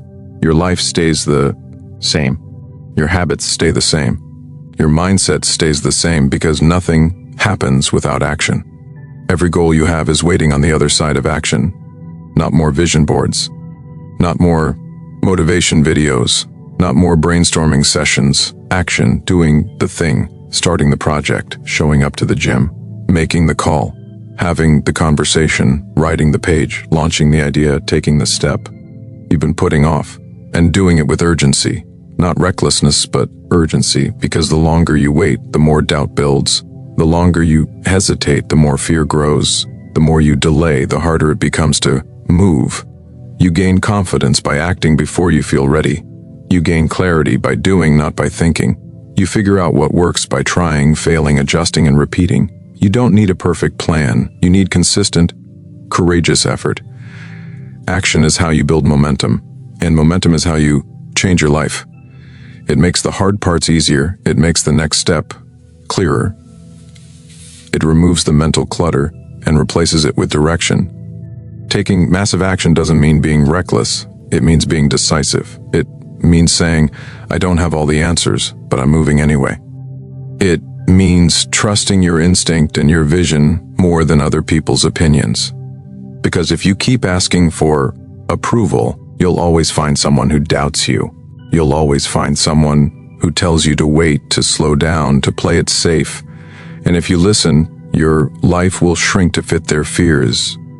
You don't owe anyone an explanation for taking action on your goals. You don't need to justify your effort to people who aren't building what you're building. You don't need their support. You need your own commitment. Most people won't understand your urgency until they see your results. So, don't wait for them to catch up. Move first. Let your results speak for you. You also have to stop asking for signs. Everything doesn't need to line up. You don't need confirmation from the world. You need discipline. You need fire. You need to stop hesitating every time something feels unfamiliar. Massive action requires you to break patterns. It requires you to disrupt your routine. It pulls you out of comfort and into growth. And that transition will never feel easy, but it will be worth it. The more action you take, the less fear controls you, because fear feeds on inaction. It grows in silence. It multiplies when you wait. But once you move, fear starts to lose its voice. Every step you take proves that you're stronger than your doubt. Every move you make weakens the grip of hesitation. That's why immediate action matters. It cuts through fear before fear takes root. Massive action also builds identity. Every time you move, you tell yourself, this is who I am now. You're not just someone who thinks, you're someone who executes. You're not just someone with a dream. You're someone who's building it. That shift in identity changes everything. You stop needing external motivation because now your behavior is driven from within. You become a person of momentum, of movement, of mission. That's how winners are built. You won't feel ready. That's part of the process. You won't have all the answers. You'll doubt yourself. You'll feel exposed. But that's exactly where transformation happens. In the doing, in the trying, in the risking, you become stronger, not by staying safe, but by moving through fear with focus. No one becomes great by staying comfortable. No one becomes confident by waiting. Confidence comes from doing what you said you'd do, from showing up, from following through, from moving with intensity before life forces you to. You don't need to wait for a wake-up call. You don't need to wait until everything's falling apart. You can start now. You can move with power right now. The opportunity you want is waiting on the other side of the action you've been avoiding. It's not complicated, it's just uncomfortable. But discomfort is where all growth lives. Stop asking, what if? Start asking, what's next? What's the next action I can take? What's one move I can make right now that pulls me closer to my goal? Take that step, then take another. Stop talking about it. Stop thinking about it. Do it. Start building your results instead of collecting reasons. And don't wait for things to be perfect. They never will be. People waste years trying to align everything before they begin. Meanwhile, the ones who just started, who kept going, who learned as they moved, those are the ones making progress. You'll never feel completely prepared, but action makes you ready. Action shapes your skill. Action builds your belief, and belief without action is just noise. It's okay to be scared, but act anyway. It's okay to be unsure, but move anyway. It's okay to fail, but start anyway.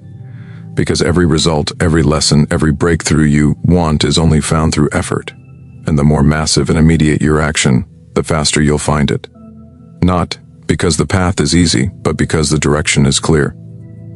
You will be judged. You will be misunderstood. You will face resistance. That's the price of movement. But movement is worth it because while others are waiting for the right moment, you'll already be miles ahead, learning, growing, building, and becoming.